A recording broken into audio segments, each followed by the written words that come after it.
Hey everybody, thank you for joining on another episode of the Rockets Round Robin. I got my boy AK here, got my boy Gorman here, bro. Let's jump right into it.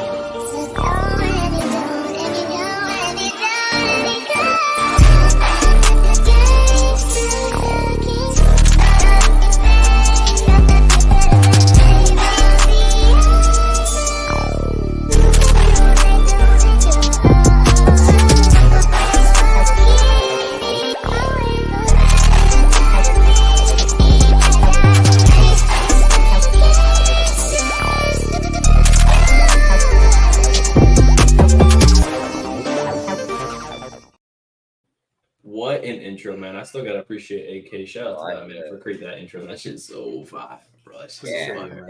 Appreciate it. Oh man. So yeah, it's your boy Preston here from the Houston H-Town Rundown Rockets basketball podcast. Here we join today on the Rockets Round Robin by AK, bro. AK man, Rockets propaganda. What's good, brother? How are you? What's happening, man? It's your man's AK Infinity. Follow me on Twitter at AK_Infinity_VVS. I'm at the Rockets Propaganda channel on YouTube. Also, host of the Shooting the Ish podcast. Check out the latest episode I just dropped last night from my man's AD from the H-Town Rundown. Holla at me, man. Yes, sir. Yes, sir, man. Go talk to him out over there, man. And then we got to go. It's always a fantastic time having him on, bro. One of the highest IQ Houston community members out there. Gorman, what's good? Hey, man, I appreciate that. Man, things are great, man. I'm looking forward to a highly entertaining Rockets season, looking for a playoff push. And I think we're all on that train. I just think that we need to figure out where in the playoff hunt we're going to fall.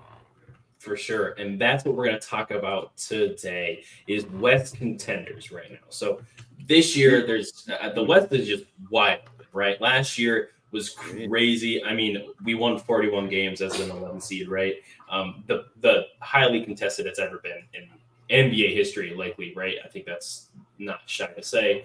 And with that being said, this year, it only got even worse, right? And regardless of how people feel about the Kings, they just added DeMar DeRozan to their high offense, right? Their high octane offense. Now they got DeMar DeRozan, the ISO king out over there from the Bulls, right? And then a couple other players are moving around too. OKC got Alex Caruso for, Josh Giddey, which was an absolutely insane move. And a couple other players have been added and moved around too. Guys, it's not getting any easier for us. So someone's got to step up. Something's got to happen for us to make the playoffs. So right this season, let's focus on this season first. Who are like the real contenders of the West? Like the top three contenders, right? And obviously number one in that instance has got to be the Nuggets, right? No one's counting them out. Nikola Jokic, I mean, the best, if not, the top three player in the league, depending on how you feel. What can you do? He's the best player, man. We got to stop the cap. Yeah. You know what I mean? Like, come on. What can you do to slow? Like, what can you do to stop him? Phenomenal player. But let's talk about it, guys. What are your guys' contenders for the West? And let's talk about it. AK, what you got? Oh man, it's tough, man. It's really tough. It's really tough because when I think of contender, I'm thinking top 3 seed. Yep. Obviously, I'm gonna have to go with Denver because their pedigree is too strong. Don't forget they just added Russell Westbrook. So that could be good or it could be bad. Right. Yeah. It could be bad. It's more likely to be bad. Yeah, Denver is probably going to be in that mix, in the top 3 mix, man. Just no matter what. No matter what, because what are you going to do with Jokic? And it doesn't even matter. Like, it doesn't matter what's around him. He's on the floor. Yep. What are you going to do about the Nuggets when he's on the floor? You're a plus 10. That's the problem. He's on the court. Right. So there's that. I'm gonna give Oklahoma City some love here, even though I hate the city, I hate the state. It's one of the worst states in the whole union. It really should be 49 states in the country, but we're not gonna go there. But yeah, Oklahoma City is gonna be up there, man. I think Shea, obviously, he's gonna be an MVP candidate again. Hopefully, he stays healthy. Jay Will is coming into his 3rd season, so we're gonna check his oil and see what he about. I think he on the cusp of being I ain't gonna say one of them ones yet because we still got Anthony Edwards, but I think he's gonna be one of the premier wing players in the NBA. I'm really high on that kid. All-star type guy. Yeah, he's gonna be one of them. He at worst, he's gonna be what's this guy's name? He used to play for the Heat. At worst, he's gonna be like an Eddie Jones. At worst. Then you got Chet too, man. Like Chet, I don't know how much more he's gonna improve, and I think he's gonna start. I think he's still gonna be playing center, even though they got Hartenstein. I believe Hartenstein agreed to come off the bench. I believe, but if Chet is still, starting at the 5, he'll be a problem. Of course, he's gonna be a nightmare matchup at that position until he plays Alperen Sengun, and then lunch money took. But that third position, man, is really tough because Minnesota could be it, but they have a clear Achilles heel when they play a team like the Mavericks. Right. That's just their kryptonite. They can't beat a team like that in 7 games. And then you have the Mavericks, who could be their 3rd seed. I like what the Mavericks. They just went to the finals, man, and they're the 4th team we talking about today, which is really interesting. Right. The one thing that does kind of concern me about them is I don't think they're getting the same Klay Thompson they think they're getting. That's 1. 2, somebody might not be happy with me what I'm about to say, but I think Kyrie is showing slight slippage. You think so? Yes. Okay, that's interesting. His finals performance, I know what I saw, bro. That's not Kyrie. He's showing slight slippage. Yeah. Small guards like that, once you start to lose a little bit of athleticism, it starts to show. You see Westbrook. So I don't know. It's gonna be out of them two. If you had to put a gun to my head and say who's gonna be the 3rd seed, I'm gonna say Minnesota. It's because they're younger. More athletes, they're more on the cusp. They're going this way. The Mavericks, I can't really necessarily say that they're going this way. They kind of like this. Luka, how much better can Luka get? And the pieces around him, how much better can they get? Of course, you got Derek Lively, but how much is he going to play when you got what's his name, Daniel Gafford playing the center? So I don't know. Maybe they make a move and they have Lively starting.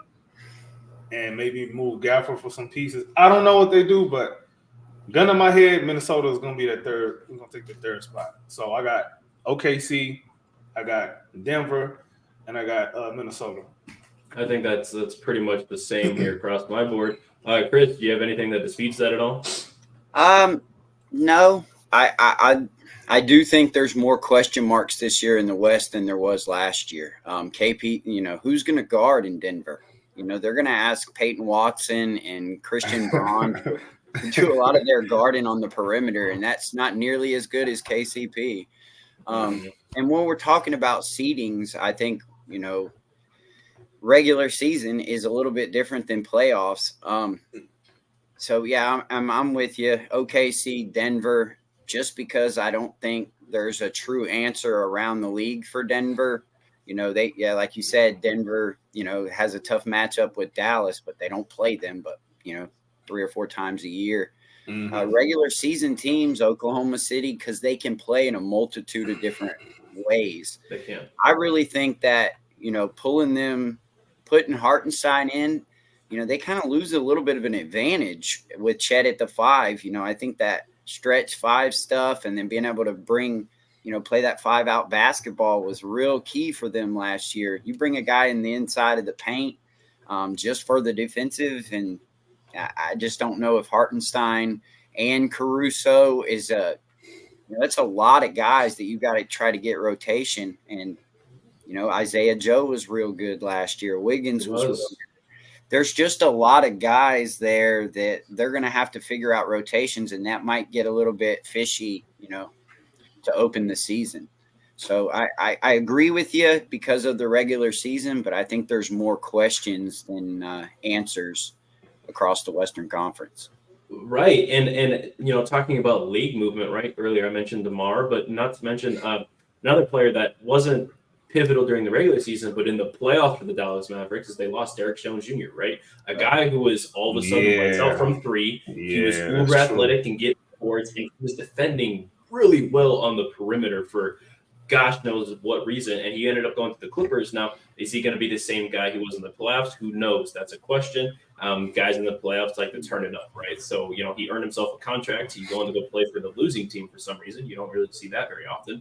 But I don't know if that's a player that the Clippers are really confident in, able to lean on the same way that you can with him on the Mavs, because you had Kyrie and Luka, right? Two guards who were able to run the floor phenomenally versus you got James Harden, who, again, my favorite player, right?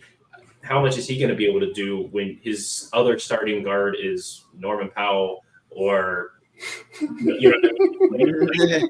look back. And as much as Kawhi is phenomenal, I mean, still a great force to reckon with, his knees are Swiss cheese. Every year in the playoffs, it's done, So you're right. I think there are a lot of questions. And not to mention teams during the regular season, right, are just going to be some maybe playing a little bit harder. And once they get to that finish line, they're out of gas, right? Again, you see a lot with James Harden, right? You see that a lot with other teams. Sometimes Luka, right, in his beginning years, just going too hard throughout the season. Another team that could be really interesting are the Pelicans. They added DeJounte Murray. How tough are they going to be now? You got CJ and DeJounte as your 1 and 2 guards. Not to mention Brandon Ingram and Zion as your total starting 4 right there. That's going to be really, really tough. That's a lot of length right there between Murray. Who playing the 5 in New Orleans, bro? Right. You're right. That's another question, right? That is a gaping hole, bro. Mm-hmm. Gaping hole. Yeah. And I mean, because you're putting 6'6" Zion at center. Is he going to be able to bully people? You're bullying people. I mean, he'll still bully people. Yeah, but at the end of the day, you want your center position to be generally your defensive anchor, and Zion so far has not shown that he's a defensive anchor player. So what is that going to show going forward with other players, right, on the team? You're asking Herb Jones to come off the bench now, or other players, right? Bro, they got Daniel Tice. Yeah, that's it. That's who they're talking about start. We see what that look like. Y'all haven't named, or Preston, you haven't named anybody that's like a younger rising star. You're naming all these old guys: DeMar DeRozan, Klay Thompson, the entire Murray. He's not a young guy. There's just a lot of age in the Western Conference. They just got a lot older. Denver got Westbrook. The Clippers, I don't know how you. I like this. Paul George and got older. Not to mention it. Look at all that basketball time they were just playing. A lot of those older stars were just playing in the Olympics. And now here comes Ime Udoka with all these young run thoroughbreds ready to run them out of the gym. And now we can play a multitude of different ways. Look at all the age that came into the Western Conference all the way around. DeRozan made them older, and you just added a clutch player to one of the best clutch teams in basketball. So how does that work? Who's going to get the ball at the end?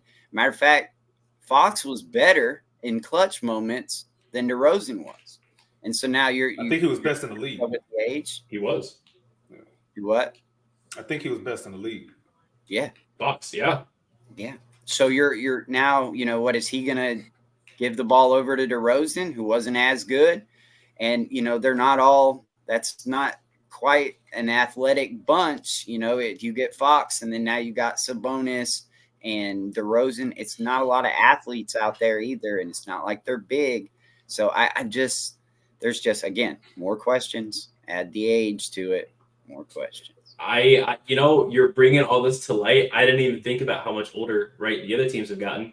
And we can't even forget the Los Angeles Lakers. As likely as they are as a contender, we still got to face them 3 times out of the year, right? They're likely a play-in team still. Like, no matter what, you have LeBron James on your team, right? And yes, it's not the same LeBron from 2018. He's not getting to the finals every season, not 9 seasons in a row.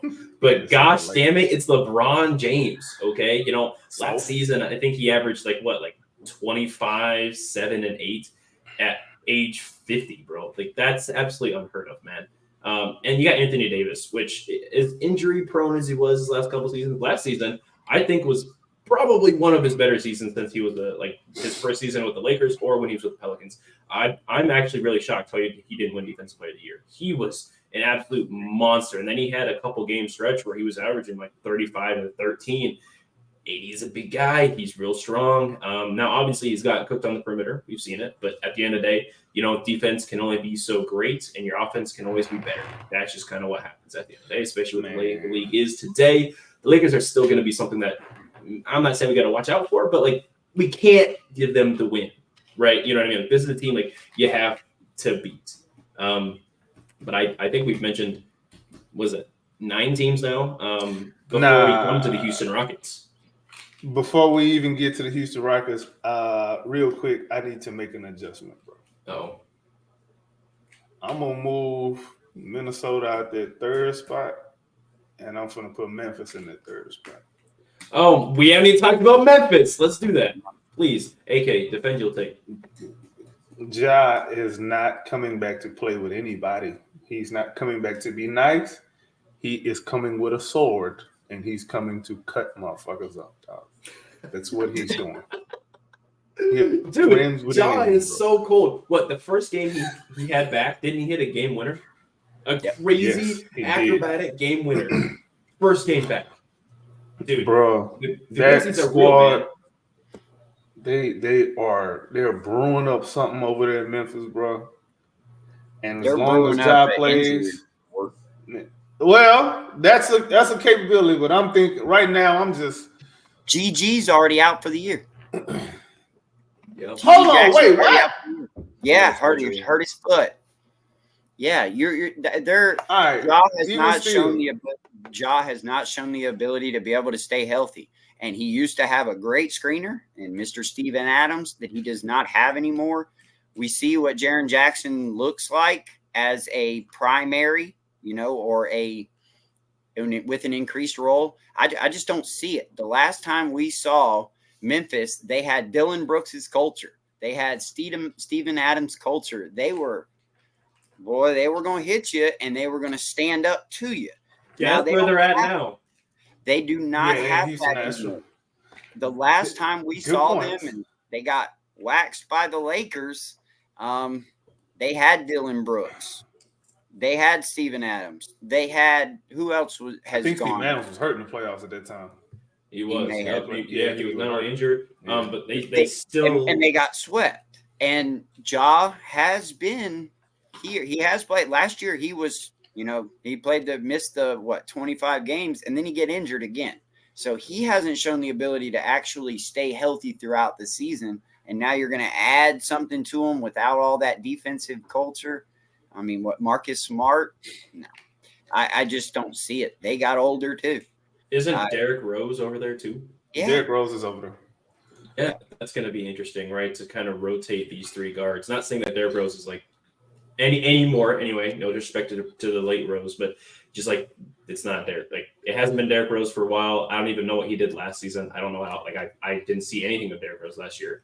Not to mention they've got a rookie that they're planning on starting, Zach Edey.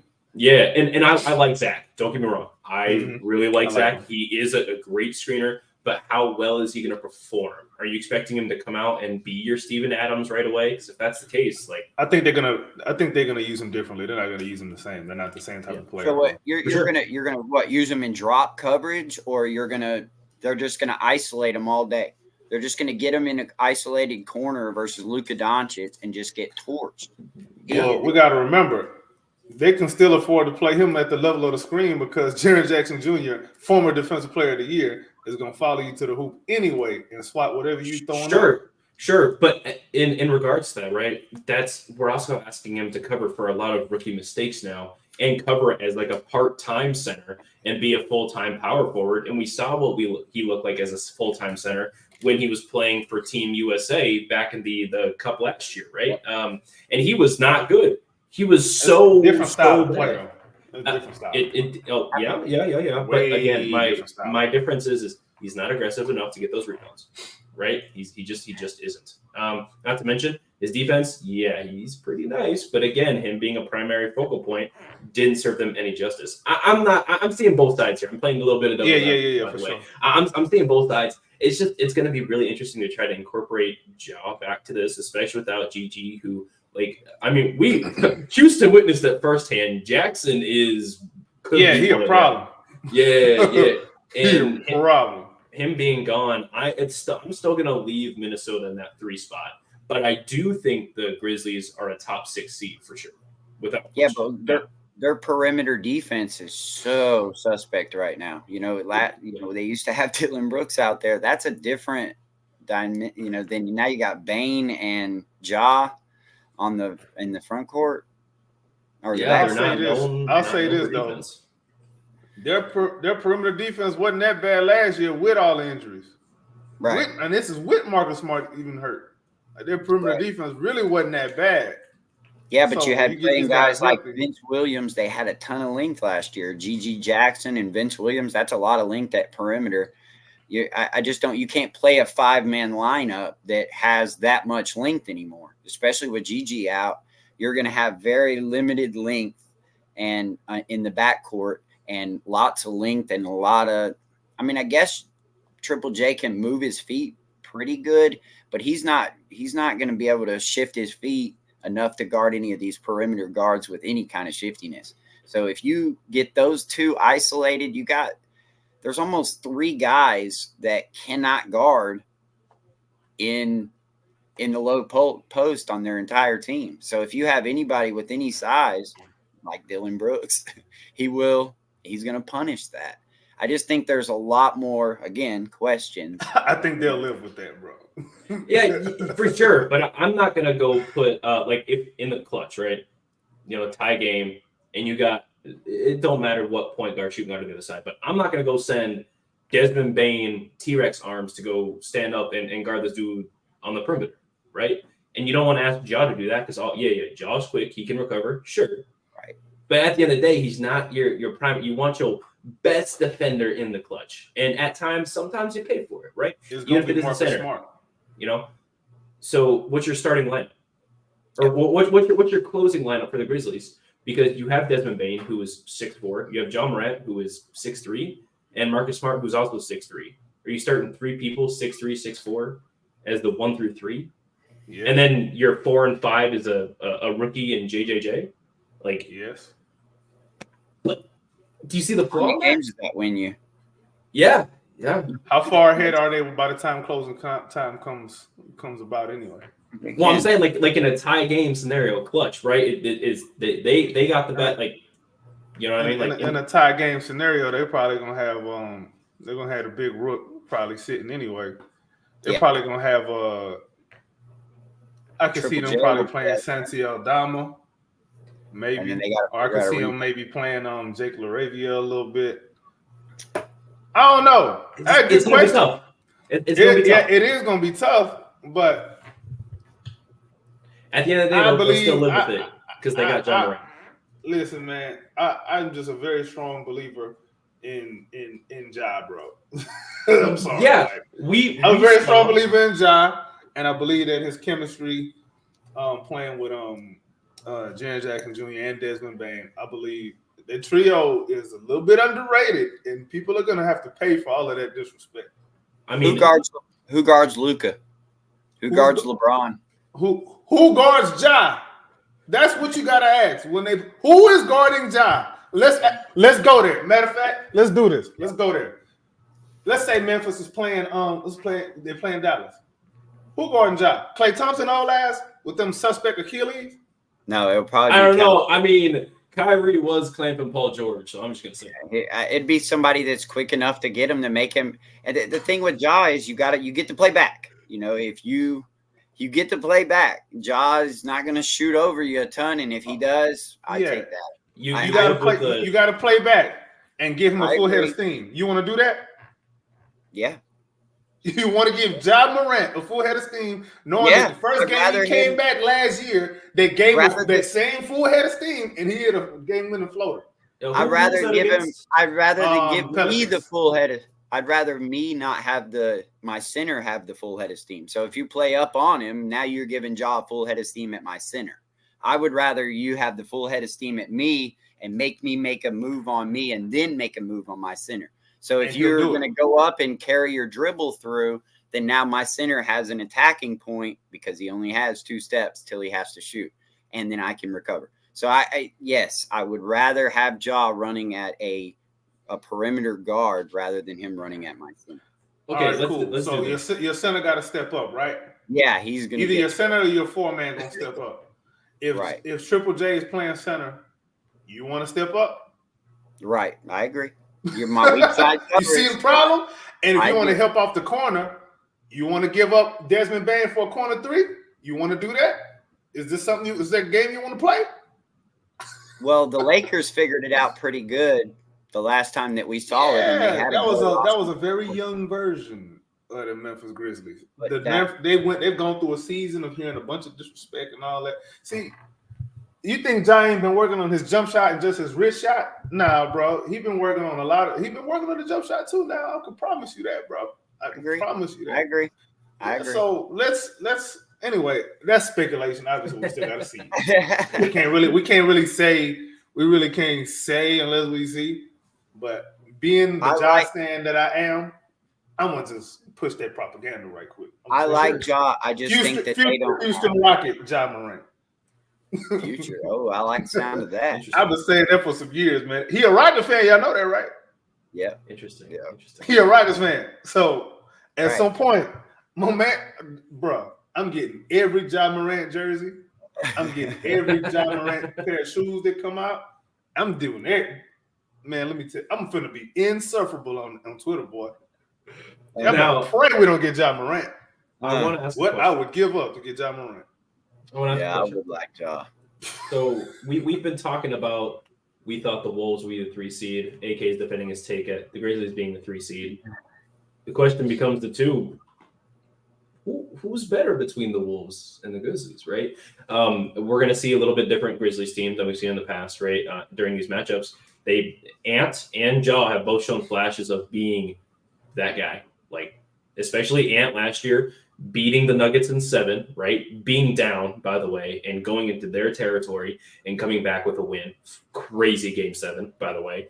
Not to mention, both having between Ant and Ja, both having one Western Conference trip during their entire run. Otherwise, they've been a first round or worse team. It's going to be really interesting in a head-to-head matchup. Who are you guys getting out of this, right? Between the two, because you look at the Wolves, they have a ton of length. You're playing 2 7-footers, right? At once. Not to mention they've got that other guy out there. What's his name? Vanderbilt, is that his name? Jared Vanderbilt. Yeah, you know who I'm talking about. Jared Vanderbilt. Jared Vanderbilt. That's with the Lakers. Yeah. It's that other dude. But what's the name? I forgot his name. Yeah, me too. But he go crazy. He got paid big money this summer, and he's got a lot of length. He's 6'8". Not to mention, you've got Mike Conley, who I know he a little bit Jaden older. Jaden McDaniels. There we go. Thank you, man. But you got Mike Conley, who again, he's a little bit older now, but he's still a solid defender in his old age. And then you have Anthony Edwards, who was the definition of a 2-way guard in that entire playoff run there, except against the Mavericks. I want to say that it's going to be really interesting to see him play against another fast-paced team, which you look at it, there are some similarities between both teams on the edge there, right, between the Grizzlies and the Mavs, or Grizzlies and the Wolves there. Now, I'm interested, though, AK, I want to start with you. What are your thoughts between the Grizzlies and Wolves? I mean, in a head-to-head matchup, right? I mean, that's tough, bro. That's tough. That's real tough because at the end of the year, that could be a tiebreaker that chooses between them being the 3rd and the 4th seed, depending on how many times they play each other. I think they play each other 3 times being in the Western Conference. I'll say this. In the regular season, I think depth matters more, and Minnesota has more depth. Remember, they got Rob Dillingham coming off the bench. They got Nas Reed, who was 6 man. They got Nas Reed coming off the bench. They got Nikhil Walker, Alexander Walker coming off the bench. Like they got a bench, bro. They got Slow Mo. No, he's in Golden State. I'm tripping. He left. I'm tripping. I'm thinking about last year's team. Yeah. But they deeper than they're deeper than Memphis, and in the regular season that matters more. And I mean, look at it, right? And all of that. The difference here, I think, is that in this matchup, I see Ant taking on the assignment of guarding Ja. Not that he's going to be able to lock him down. I just see Ant saying, "I want to guard Ja," right? Versus right, bro, I don't do that. No, like I said, I'm not saying that that's claims by any means. I see Ant being the guy he is saying he wants to guard Ja. Vice versa, I don't see Ja guarding Ant at all. I don't think Ja is like, yeah, I want to. So who's gonna have more energy in the clutch? Which is what it's coming down to, right? Because Ant's also got that stamina though. I mean, he be playing that full 48 minutes. Does he? Good, honestly. Kyrie wore his ass out, and next thing you know, he ain't had no gas every fourth quarter in that. Agreed. Again, this is also the farthest he had ever made it in the playoffs in his career, and he was doing much more in the Game 7, and he did a lot against he made Kevin Durant. You know what I mean? Like he. Ant was going crazy against. So in that case, the question comes down to who's gonna help him. Do you trust Carl Anthony Towns to help him? Don't stay cat. Don't ever bring all right defense at the same time. So who do you trust to help him, bro? Right, and that comes down to you probably want to throw your center at him. And as much as I like Rudy Gobert, it's just like it's also John Morant. You know what I mean? Like it's John Morant. Vice versa. Who's helping guard? Because I'm not gonna lie, JJJ ain't guarding Ant either. He's just going right over. No, he not. But Marcus Smart is. I ain't saying he's locking him up, but he'll guard him. So again, that comes down to what you're starting line. 3 guys who are under 6'5". Yeah, because who else they gonna deal with on the perimeter? Who they have to worry about on the perimeter against Memphis? Mike Conley was 37% from 3. Carl Anthony Towns, that's spot up. I'm talking about when you got a guard to do one-on-one on the island. You got more people to worry about in Memphis than you do in Minnesota. You just got to guard Ant. Everybody else is gonna be spotting up somewhere else. Yeah, for unless sure. Rob Dillingham come in and he's just like, "Hey, I'm a Kentucky guard. Y'all gonna respect this." Ain't that the same? Respect this Wildcat. Pretty much the same thing that you're asking from Memphis and Ja. Everybody else is pretty much going to. Who you trust more out of the second best perimeter player in Minnesota versus Desmond Bain? Who you trust more? Hell, we ain't got to go Desmond Bain. I trust Marcus Smart more than anybody else on Minnesota. Did you forget about Carl Anthony Towns, by the way? I just want to put that out there. He's going to be playing the 4.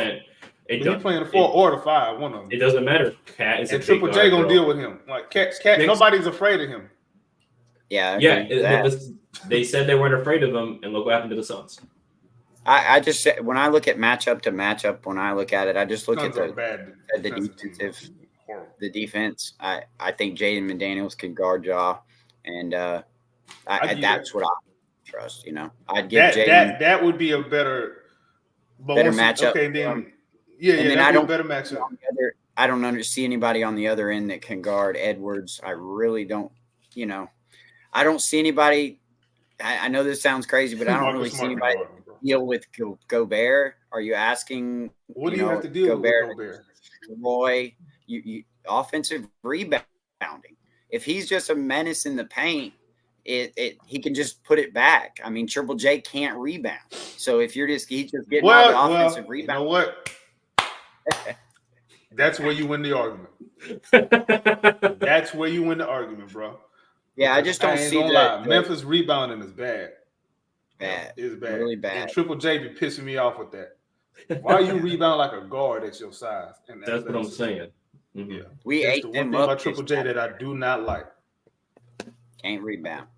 Yeah, that I ain't gonna front. That's where you win the argument. You got me. So Minnesota, it is. At the end of this, right, between all the teams we've talked about so far, where does that leave Houston this season? Are we just like a 10th seed? No, can we be anything? Can we? You think we're 6 seed? Yeah. Out of all the teams we just discussed, You think like for sure we're at 16? Yeah. Please defend your take. All right.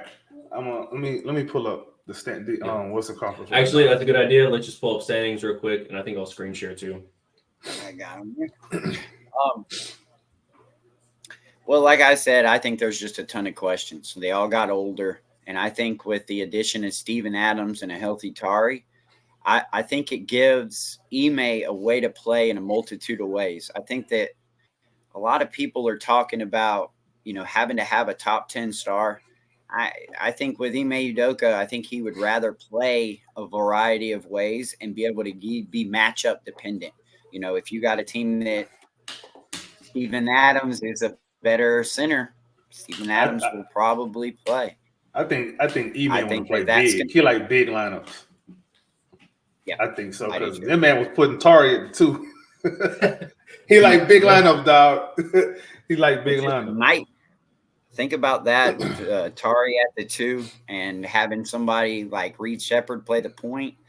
You're so long, and then you can cover up for him. So I think that the variety of ways and the athleticism and the youth that the Rockets have, they're just going to be hitting them all day. Cam Whitmore, Amen Thompson, Jalen Green. They're just guys that are just going to be running at them in waves. And with all that athleticism, and there's not a lot. There's more age than athleticism now in the Western Conference. And if you're running these guys out of the gym all the time, I just don't see many answers. Maybe I'm being super biased, but everywhere I look, like we said, it got older. I mean, who's gonna now you have nobody to guard a 3 in Sacramento. There's certain areas that they all got weaker. Same thing. Yeah, everybody has a clear advantage to be taken. A glaring weakness. Yeah, a glaring weakness. Yeah. Dallas, I thought, man, they have somebody that can guard everybody and cover up. Now I'm not sure they can do that. I mean, there's just a lot of differences. Their defense is going to take a step back. Right. But their offense might shoot through the roof, I ain't going to lie, because the way they got some spacing right now with Clay, because even though he ain't even the same, he ain't shooting the same, he's still Clay and you're still going to jump out at him. Yep. You don't want to be that one game where he decides to get it back. They don't have a stretch big, though. They don't. They don't need one. No, they don't. Not the way they play. They don't need one. I agree. No, they don't. It'll be nice. It's nice to have, but it ain't a necessity for them. Yeah. And I mean, looking at this, right, I think a team that, like, as far as the standings are, right, that we're looking at on here on ESPN, shout out. Do you think there's much change? Do you think this is going to be roughly the same? Obviously, take out Golden State Warriors for us, but I think that's probably going to be like obviously Memphis probably instead of I want to say instead of the Pelicans, realistically. But like generally, I think these are going to be the teams that are going to be in the playoffs again, or like up until the play-in, right? You better look at Phoenix again. I don't know about that. I think at minimum they're a play-in team. Just because they have so much upper talent. Now, in terms of what they actually do in the playoffs, that's why I didn't name them as a contender. What they actually do in the playoffs, we will see. We will totally see. But in terms of like regular season, like Kevin Durant putting up 29 a game, like yeah, Devin Booker 29, 6 and 8, yeah. Bradley Beal, like I don't like Bradley Beal, but he's making $50 million for a reason. You know what I mean? He's making $50 million because he's playing with the Wizards. That's why. Yeah. But at the end of the day, like he led the league in scoring, almost led the league in scoring, and he averaged 30 points, back-to-back years, right? He can score regardless of how poor the defense is. And we've seen teams who have high octane offense make the playoffs just because the offense beats defense at the end of the day. I still have the Suns making the play-in at minimum. It just depends on what injuries and what ends up happening throughout the rest of the season. I don't know who they have. I think they got Yusuf Nurkic as their center, and I think it's nice to have a jack of all trades kind of big man, but not as your starting big man for sure. I'm not a fan of that directly. Again, Kings are going to be interesting. Pelicans, they're really good, but health Brandon Ingram, DeJounte Murray, and Pelicans Zion. gonna be disappointing, bro. Yeah. And at the end of the year, like at the end of the day, as much as I want to say it, like the Clippers have a lot of questions. A lot of questions that I and not enough doctors. Yeah. Yeah. You know, when you talk about this and I look at the top 10, that was a pretty healthy season for that top 10. You know, I know injuries Mhm. pop out when we're having this conversation, but you know, that was a really healthy group in OKC, a healthy group in Denver this year, you know, and one injury can derail all of these teams. You know, I don't like to say and ask for injuries, but you know, It happens. You had 70 games out of AD. Are we expecting that again? And a career high in games, by the way. What about Kevin Durant? I know Kevin Durant, you know. Yeah, he ain't been the same since Right. the Achilles injury. Yeah, he been hurt. He's been injured more. I'll say that. Yeah. Right. Now, and he just played in the Olympics. Him, Curry, LeBron, and a bunch of other Western guys just got done playing in the Olympics that were actually a lot harder fought than I anticipated. I kind of thought we were going to steamroll a lot of teams. And I think some of that is more about not respecting the other teams and how good they are too. Like arrogant ass Team USA come in thinking they just gonna be gifted a win. If you don't get your ass back on defense. 100%, 100%, right? And we see it. I mean, let's talk about the Suns and like Lakers real quick. They had both their stars playing in the Olympics, playing heavy minutes, heavy rotation minutes, playing large roles during that time as well. That's going to take a toll. And obviously Curry, he played, and the Warriors won just 5 more games than us. Just 5 more games than us last year. They lost Klay Thompson, and your replacement is a non-shooter in slow-mo. What's that look like? What is that looking like?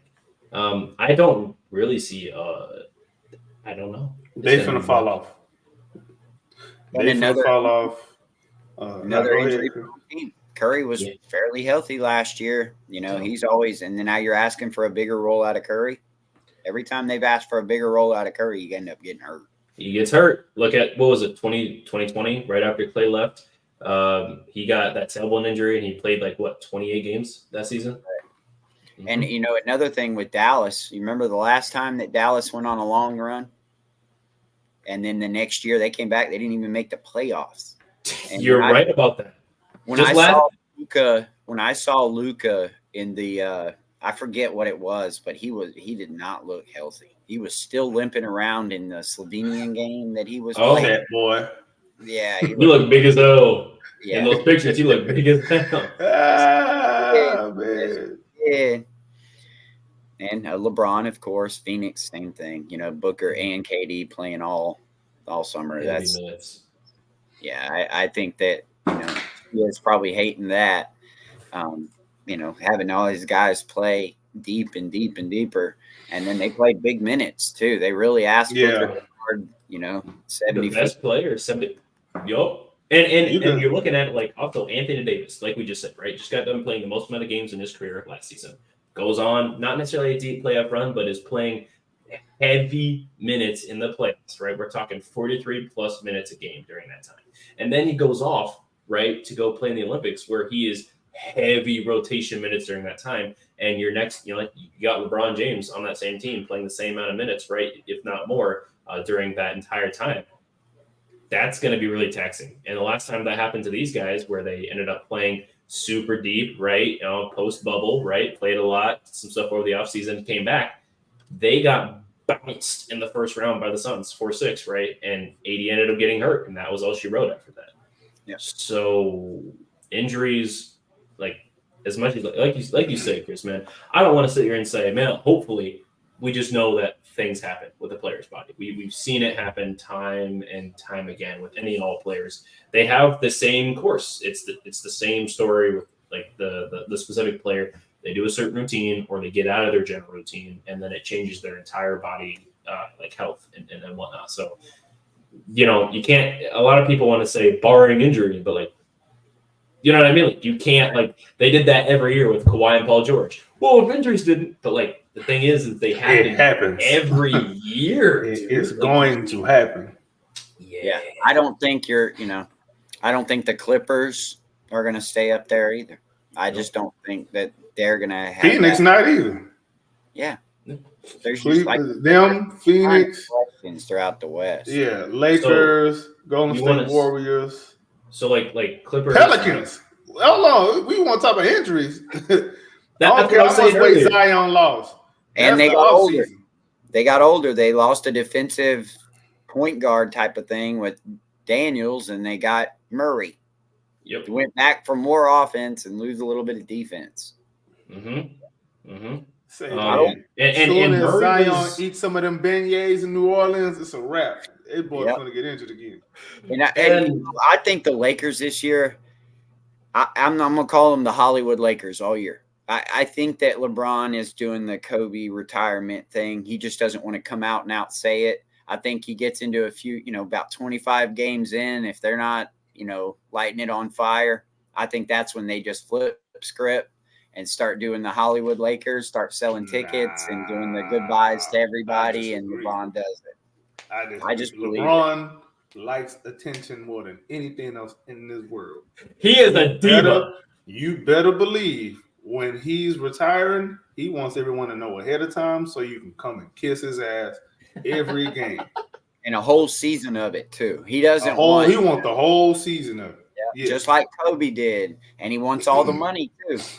I mean, they just paid him. That's what they did this offseason. They paid LeBron James, and they paid his son. I think it's just a kind of like, hey, thanks for everything. We'll see y'all later. Here it is. Thanks for that bubble championship. They're not. I'm not going to lie, Chris. I think you onto something, though. Because they keep, like, obviously everyone's been asking LeBron about retirement throughout, like, everything. But, like, was this season and the offseason just not telling close to LeBron James? And if not this season, it's next season. And as much as LeBron likes to do the feed on the audience and get all of that, I also think he's kind of like, I don't know, the way his fans are, right? Like I don't mean like people who like you finna get death threats, boy. You better watch what you say. I like LeBron James much the next guy. I respect LeBron. I think he does a lot of fantastic stuff. You earned yourself a little grace with that. Now you're gonna have to do a little more. You got to do with Shannon Sharp. But I think his people might be a little upset if LeBron James wants to retire this season after playing 1 year with his son. And who's his people? You know what I'm talking about? Directly, indirectly. And I think saying that, like, if you were to come out this season, like, yeah, you guys, at the end of the last season, right, after the Olympics, if you would have said, oh my gosh, this is going to be my last season, are the Lakers going to be fully committed to Bronny? No. Yeah, they are. Hey, listen. If LeBron says you don't play around with Clutch Sports. Yeah. You know what I mean? Maybe. Right? You're right. Clutch does have his hands in everything. They do a lot of the I'm imitating the puppeteer memes, right? But how committed are they going to be to Bronny if LeBron is like, I'm retiring, versus if he goes on to do this Cinderella year, like Chris is saying, 20-ish games, and he's like, yeah, I'm not feeling it. Hey, goodbye. I think that's going to be a better way to sell the tickets. Be like, oh my gosh, man, this is JJ really LeBron. Bronny earned his contract, though. You're right. That's what JJ Redick said. That's what he told me.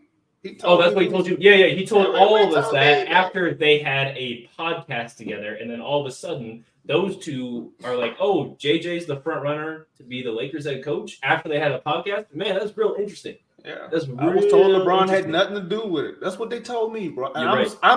I am not a smart person at all, so I'm not gonna believe. So I am gonna believe that. I'm gonna believe that LeBron had nothing to do with it because I'm a low IQ human. Yep. Yeah, the GM doesn't exist. You're right. Get off the gas with that. He doesn't there. Pelinka's nowhere to be found. Nope.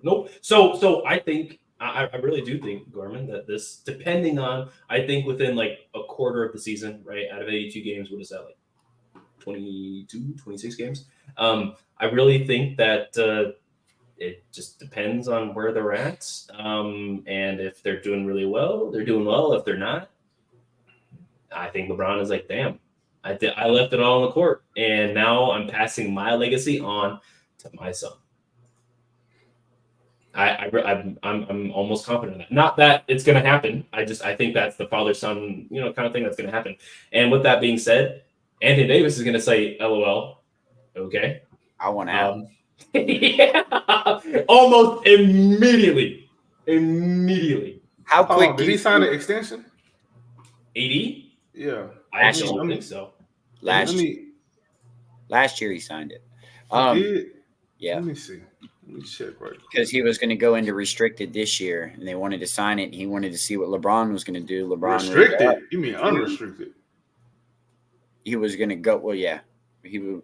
I'm about to say. No, his contract would have been. Yeah, he would have been. Oh yeah, he got a player option in 28. So yeah, he just got the big deal last year. Yeah, that's true. How long do you think till Curry asks out? Curry's not asking out. He's retiring as a Golden State Warrior. Yeah, he's not built like that. I think he's asking out. I think he's asking out. When do you think he's asking out? Do you want to end your Twilight career with Draymond Green? They're best friends. I don't think it's about that with him. I think it's I've played with one team my whole career. One championship with this team is the team I want to retire with. I ain't finna do that. He's gonna retire with Kerr. Kerr goes out year. I think they retire together. Either they retire together or Curry retires after Kerr leaves for a season. I think Curry's got a couple years though before we're really talking about true retirement. He signed the extension too. Yeah, right. But not only the extension, but it looks like they're bringing up the younger guys, right? Like look at Jonathan Kuminga, right? Was upset with his role, and man, I like Kuminga. I really do. I'd give up a lot for Kuminga. I like Kuminga. And then as much as Brandon, what is his name? Pug, something like that. Yeah, I can't pronounce his last name. Yeah, whatever his last name is, right? He's a really nice PG, like OG point guard, and to grow up with Chris Paul and Steph Curry for a season, I think that did a lot for his development. Not saying I don't know what his potential is. I didn't watch a lot of Golden State Warriors ball. I just know what I saw. Two anywhere. Yes, but he had a lot of the playmaking duties as the two, right? And I like what they got going on there. I think it's the bringing up the youth for a couple seasons. Obviously he's still going to want to win. You want to win with your young guys if you totally can. He's going to play at a high level, but I don't see him really. I mean, you got Andrew Wiggins over there who's going through so much right now, and it's impossible to move Andrew Wiggins right now with not only just the contract, but his family situation. And I respect everything he's got going on over there. It's just, it's unfortunate timing on everybody's part. Not to mention Draymond, who I don't know what he's doing. He talks about LeBron way too much as another man. Now, that's a dude that ain't going to retire with the Golden State Warriors. That's somebody who we can talk about moving. That's a more realistic person. That might be the key. That might what Curry stays for. That's what I was thinking is that, I wouldn't want to go in, dealing with Draymond Green and all his antics for the rest of his career. Being tied to somebody like that, it's really kind of going to be a downfall now. It brings you down. Hell, when you're not winning, because they're not finna win nothing with this roster. Exactly. And so, ship out Draymond and keep Curry in for his little twilight couple of years. I just don't see where the level up comes. And Curry, if he wants to play and win, he's not going to do it in Golden State. Here's the thing again. Draymond Green, Clutch Sports. You got to do right by him. Otherwise, you're going to be blacklisted. Yep. Yeah. That's what it is. Yeah. And it's crazy how a whole agency got this level of control in the NBA. It's funny. He ain't got control around us. You sure? Fred VanVleet. Clutch Sports. Yeah. But I'm not worried about him. You get Ime to talk in the same room with him, he'll straighten it up pretty quick. He doesn't have that thing for all LeBron and all of his crew. That's true. He don't have no respect for nothing. He don't care about nothing. No respect for all that. Yeah. But he loves some Fred VanVleet, though, boy. He does. Yes, he does. Son. That is his son, bro. His long lost son. But like, man, he earned it though. I ain't mad at it. Yeah. I ain't mad at it at all. I like it. But So don't run him into the ground, though, bro. Please. Don't run him into the ground. So that leads me to my next question, right? We're talking a lot about the standings and specifically like what Houston might be at. We got AK saying firmly a 6th seed, right? Gorman, are you feeling the same? I'm at 8. That's where I've got us is at the 8th seed. I think that's realistic with winning 44 wins. That's kind of where I got us. But that's just me. Who knows? What's your thoughts? I think they're going to be at 50 wins, 6th seed. Wow. I like the confidence. 50 wins and you still only going to be at the 6th seed? Oh, my God. Look at the standings right now. Look at the standings right now. 50 wins was the 5th seed. That's true. Well, yeah, Phoenix was off by 1 game. God damn. Yeah.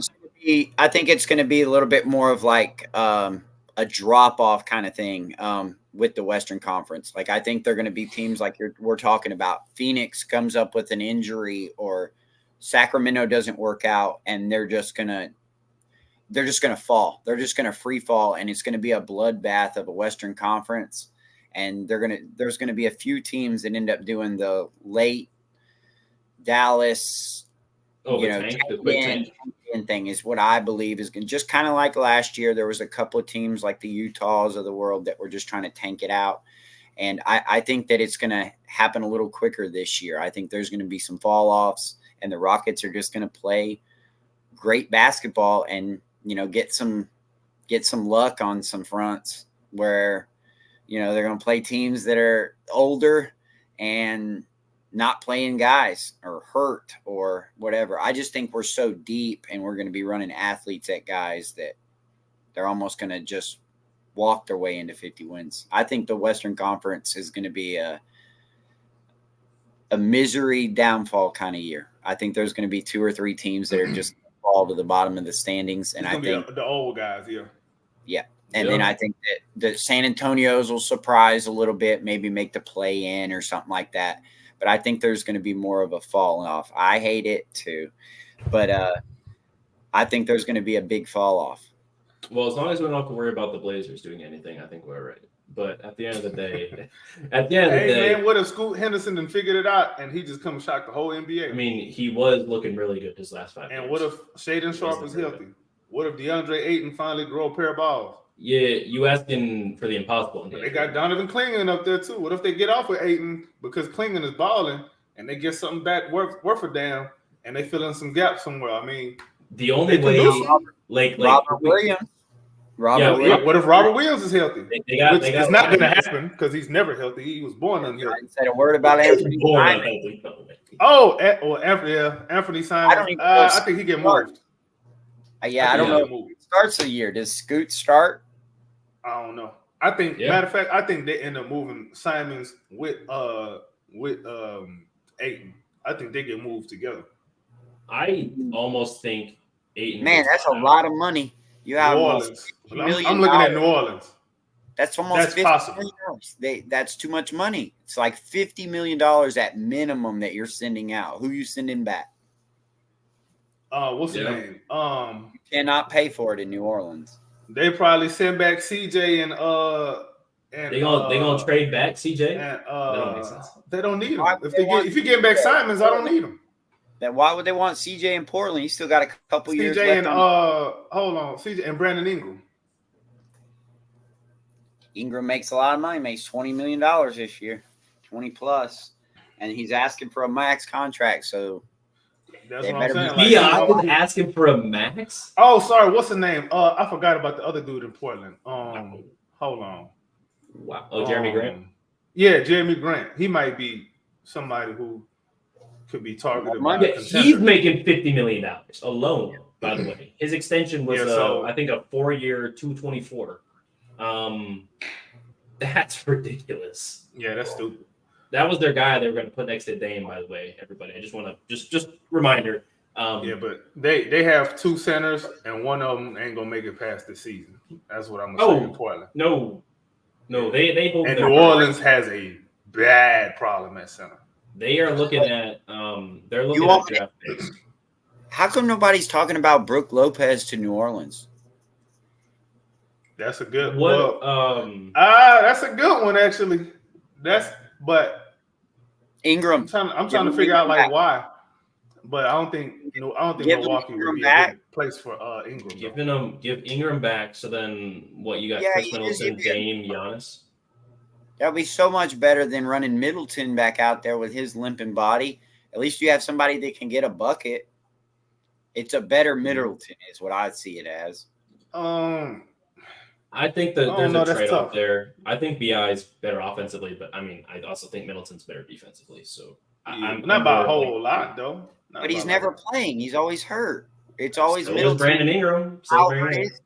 He healthier than Middleton, I tell you that. Maybe you're right. Maybe Middleton can't play with a broken toenail. That's right. He's always got a wrist or a knee or an ankle. He's always hair follicle, something. Someone breathe on him too hard, man. That's terrible. Look, and you get him on a deal where you can kind of do this. I mean, how long are they going to run with this Dame thing? They got to run it out. They got to either go for it or not. Yeah, they have. If you get Ingram, run out. But if they trade Brooke Lopez, who are you going to play at center? Giannis better not. Yeah, I agree. Yeah. Call Portland. Remember, they got Bobby Portis over there, guys. Worry about that. You gonna call Portland again? What you? No, they would call New Orleans. Try to get. They'll call New Orleans. But go get somebody who's just a defensive anchor at center. Go get you. They gonna get Daniel Tice? You think? Yeah. You think Portland would be giving up Robert Williams? Yeah. I think so. Throw Rob out there. The fool can't stay healthy. Yeah, and he's on an expiring. This will be his last year. If you don't get rid of him, then he's just going to walk in Houston next year. Yeah, and you can, throw in Simons too. Like you can use them as the package deal. Correct. Yeah, that's interesting. To send out. I really believe that he's going to end up in Houston. Robert Williams. I think Ime just likes having him as an ability to go out there and shot block. Maybe. Yeah, I mean he's a different look to throw at everybody, and having him, Jabari, and Tari out there as like your tandem with Amen Thompson, I think would be crazy. I don't want to see that offensively though. No, offensively that'd be terrible. Yeah, but defensively, as a closing line, like not bad. That's a little running. I wouldn't. Robert Williams is the all-time leader in plus minus in the NBA.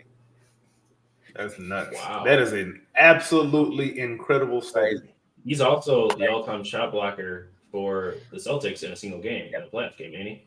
He did that against the Brooklyn Nets. That game in 21 when I think Tatum had 50. I think that sounded like the last time he was healthy. Yep. And his coach was and his coach is Ime Udoka. Yep. Yeah. And they didn't have a top 10 guy on their roster, and they went to the finals. That's another. But Robert Williams is another guy, man. Like, is that really what you? I mean, he can come off the bench, but he's still gonna get hurt. Like, if he tie his towel too tight on his waist, he's gonna get hurt. Like, correct. He just there's injury prone, and then you just can't be healthy. Like that dude just can't be healthy. He just can't. Which would be nice because you got Şengün, and then you'd have Rob playing those. Like, I mean, how many minutes is he taking away from Şengün? Right? I feel like hypothetically, if he joins Houston next season, like you're saying, like how many minutes is he taking away from Şengün? Like, is Ime still the coach? Because if he is, he's gonna take some hella minutes from Şengün. I'll tell you that. He's healthy. Yeah, he's healthy. Yeah, that would be interesting to see. Yeah, now be careful. The mob's gonna come for you, AK. They can come for me all they want. I'm telling them what the facts is. I know Ime Udoka love him some Robert Williams. That's what Robert Williams. Not that he don't like Şengün, but he loves him some Robert Williams. I think he just likes to play a variety of different ways. He said it at the beginning of last year. Now he can start doing it, and I think you'll see a lot of that variety. I do not think we'll have an all-star on the roster because we're going to play in so many different ways. That's fine. Yep. You think 50 wins as a 6th seed isn't not guaranteeing, but granting us an all-star? I mean, I'm looking like hypothetically. It's a popularity contest. it is popularity contest, and as much as it is popularity contest, we were talking about injuries earlier. With us being injury and winning a lot of games, I mean, the league respect Şengün. A lot of guys athleticism that Jalen Green brings. I'm not saying that Jalen's gonna be the all-star, but there's a lot of things that people like that are. But that's not even the question. Who does he get in ahead of? It depends. That's the question. Who's injured? Okay, who's on the ballot? AD on the ballot. Jokic obviously on the ballot. Wemby gonna be on the ballot. Cat. Who else? Cat. Kevin Durant. Zion. I'm talking about at center. Well, yeah, that's true because they do forward center. Yeah, they just do forward center. Yeah, so see what I'm saying, bro? Like LeBron. And at the end of the day, who's gonna be hurt? You mean to tell me Anthony Davis is gonna be healthy around All-Star? No, one of them dudes gonna be hurt. I tell you that right now. One of them geezers is getting hurt. Jokic. Yeah, right? One of them dudes get hurt, but Jokic is getting the starting nod on the All-Star team. That's pretty simple. Sure. Yeah, he should. I mean, there's a couple of guys that just already got that spot locked up. And like I said, Hollywood, AD is going to get the votes. There's your two centers. I just don't. They'll go with like a Zion type of thing just because, if he has a decent start to the year, they'll do that. Again, and that's planning that none of them are injured, of course. I almost don't see Anthony Davis making the All-Star team just because he's hurt. If he's healthy, AD on there for sure. 100%. But I think AD might be a little injured. And there's always Karl Anthony Towns, right? He barely got in over Şengün, and that's the argument was, well, Houston is the 9th seed, and the Wolves were the 2nd seed at that time. That was the only argument people had for Cat over Şengün, primarily, right? So I think that's going to be interesting to revisit this season if it does come down to Cat or Şengün again. Is it going to be based on seeding? Is it going to be based on numbers? What are the people going to say that justifies one or the other? What about Chet? Is Chet going to be in it? That's a good question. I forgot about that because they like Chet. They do like Chet. The voters like Chet. Yep. Yeah, there's no way in any color or temperature of hell that they're gonna put Şengün ahead of Wemby. It's just not. It won't happen. You got all of France voting for Wemby. It ain't even that. You got a bunch of dudes in the media who really want to see what Wemby look like naked, bro. Right. Like, there you go. That's. Yeah, you're right. You are right. There's a lot of them, bro. Like, okay, get off the gas. Please get off the gas. They more than just doing the gas. That's what I'm saying. But yeah, man. But yeah, I'm strong on Rockets being 48 wins, 6 seed. Let me see. This is who I would have ahead of them. I already named OKC, Denver, Minnesota, Memphis, Dallas. The Rockets going to be ahead of everybody else, I believe. Why? Because I don't believe in Sacramento. Yeah, you got DeRozan. I don't know how much that's going to – he's older, and it doesn't solve a problem that they had. It doesn't solve one of their problems. Yeah, they need 3-point shooters. They got no 3-point shooters. Except Malik Monk up there. Right. Pelicans, I've already gone over what my problem is with them. Lakers, they have the same problems that they had last season, maybe even worse. And then they have a worse coach. I don't believe in JJ Redick at all. Somebody said it. Thank you. Right. Utah, they're going to be in the G League. Same thing with Portland. San Antonio might be better because they got Chris Paul. I do believe in Stephon Castle. I think he should be leading candidate for Rookie of the Year. I believe. I just don't know if he's going to start or not. If he starts, yeah. And I do believe Chris Paul is going to have a very positive effect on them, but this is still a Western Conference, and Chris Paul is like 57 years old. He's not going to do nothing for this Spurs team to get them into the playoffs. It's not going to happen. Even the play-in, not going to happen. I don't care how much better Wemby is. You don't think he's going to have a OKC 2.0? No. It happened once. It won't happen twice. The West is too deep. Golden State, as much as as much as Curry and Draymond are who they are, they're going to miss Clay a lot. Kuminga is cool. Pajemski is cool. All these other little fringe guys that they brought in, the Buddy Hields. Remember their first season without Clay. What happened to Golden State Warriors? Oh yeah, they won less games than we did. That's bad. And we were tanking. Mm-hmm. Or second season, actually. I apologize. That first season we went to the bubble. I apologize, guys. That second season we were tanking. Right? We had the wow factor, and we did start tanking until the end of the season. Again, bro. That's right? Right. And wow we won more games than the Golden State Warriors did. They won 12 games that season in the 72-game season. We won 17. Just putting that up. No Clay is an issue. Continue. Yeah, we have. And they don't have. I mean, they have. See what Golden State does have is they have a lot of pieces that other teams would want, but them pieces ain't good enough to get them over the hump. I mean, you look at the West. Individually, they're really nice. And then Wiggins, I don't know what to think of Wiggins sometimes, man. I really don't. RIP to Big Papa Mitch Wiggins, though, former Rocket. Yep. But yeah, I don't see no. I mean, obviously things can change, things can look different. But I already said the 5 teams I think that's going to be ahead of the Rockets. And this is me being conservative because I can be straight Rockets propaganda and say we're going to be the 2 seed. I can make an argument for that, but I won't. Not today. 6 seed, 48 wins. 50 wins. That's hard to do, boy. In this West, that's hard to do. But I'm gonna say this too: Rockets match up very well against Denver. They match up very well against OKC. They match up very well against Sacramento. I don't care how good we match up against the Warriors. We haven't beat them in years. Yep. We haven't beat them in years. And I got a video coming out that goes into that a little bit more.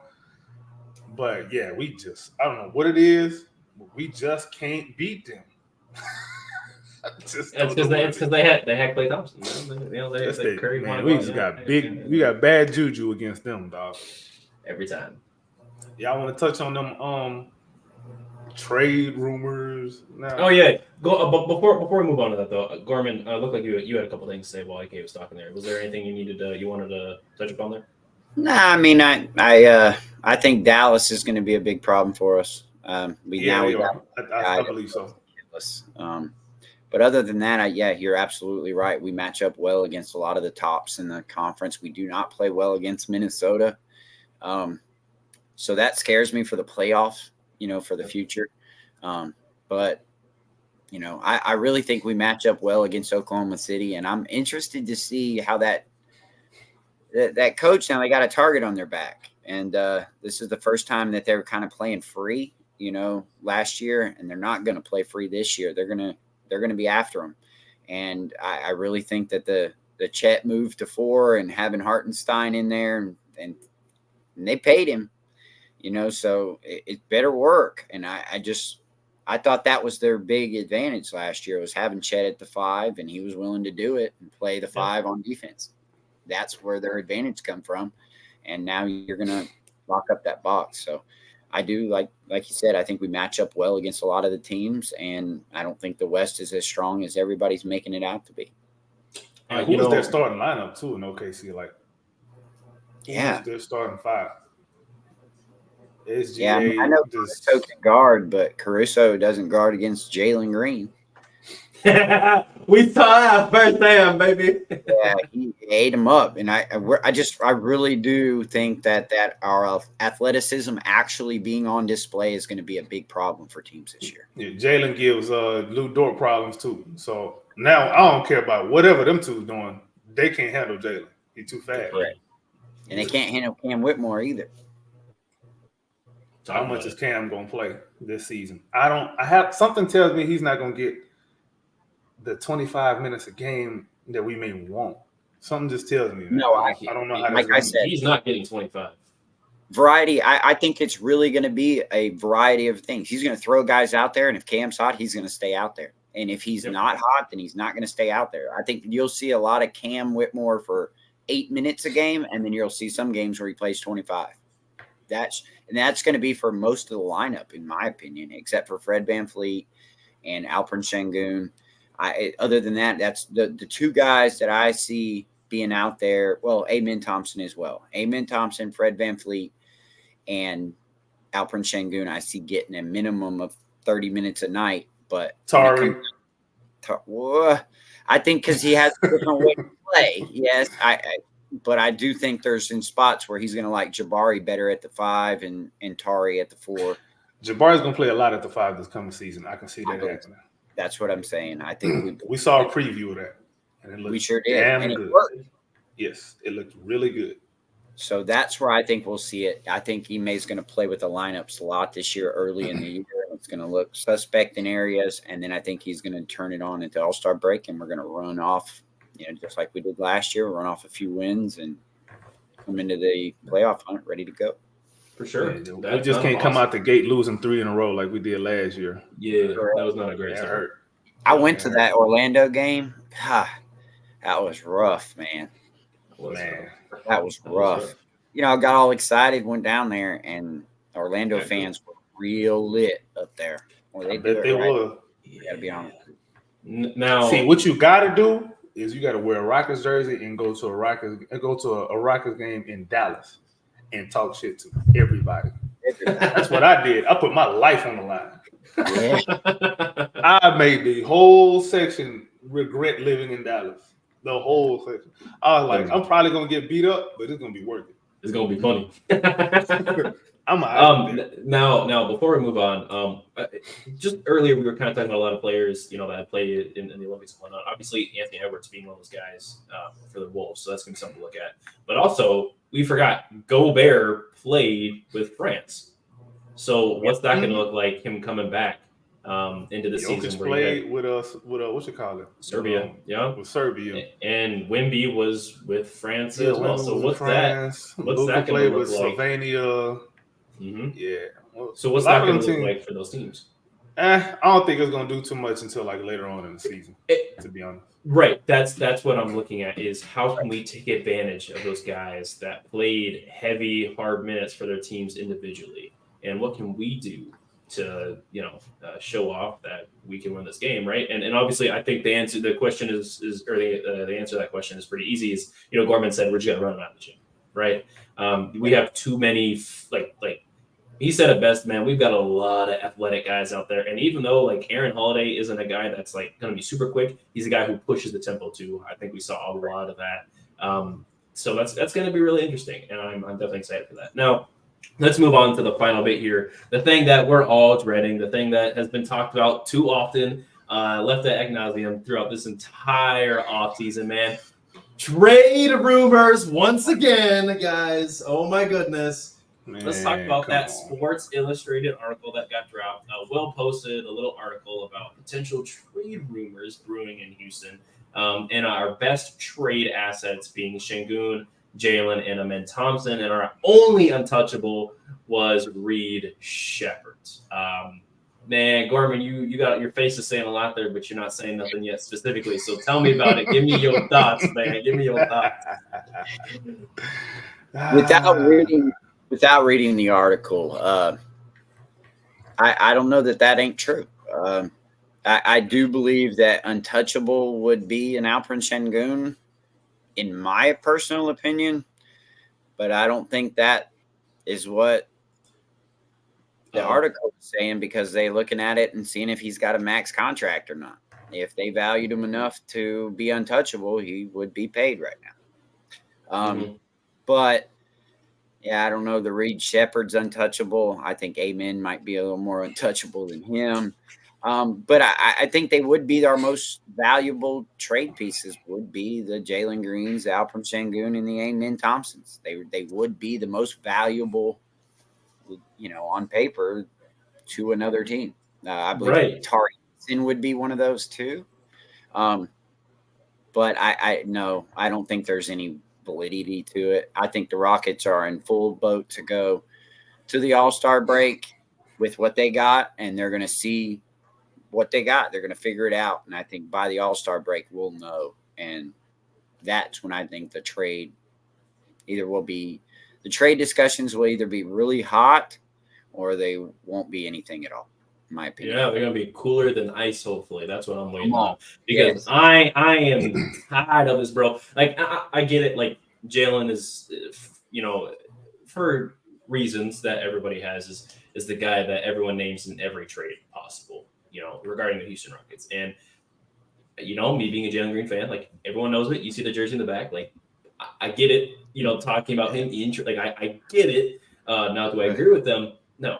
I do think a lot of it is just a lot of hot air, people talking smoke, and what can we get back, right, for this player is really what it is, right? I mean, we saw the Brooklyn Nets saying, yeah, Jalen Green and 4 picks for Mikal Bridges, and then y'all just traded him only for a couple Knicks picks that might not even be good. So you're talking about mid-first round picks potentially, and then a couple pick swaps for who they think he is, Mikal Jordan over there. Like, absolutely not Brooklyn Nets, But AK, man, you sitting in silence, and I don't like how you're festering over there. So please say what you got on your mind, bro. All right, I'm about to piss off the whole fan base. We don't have any untouchables. That's right. Nobody on this roster is untouchable. Nobody. Okay. I said that.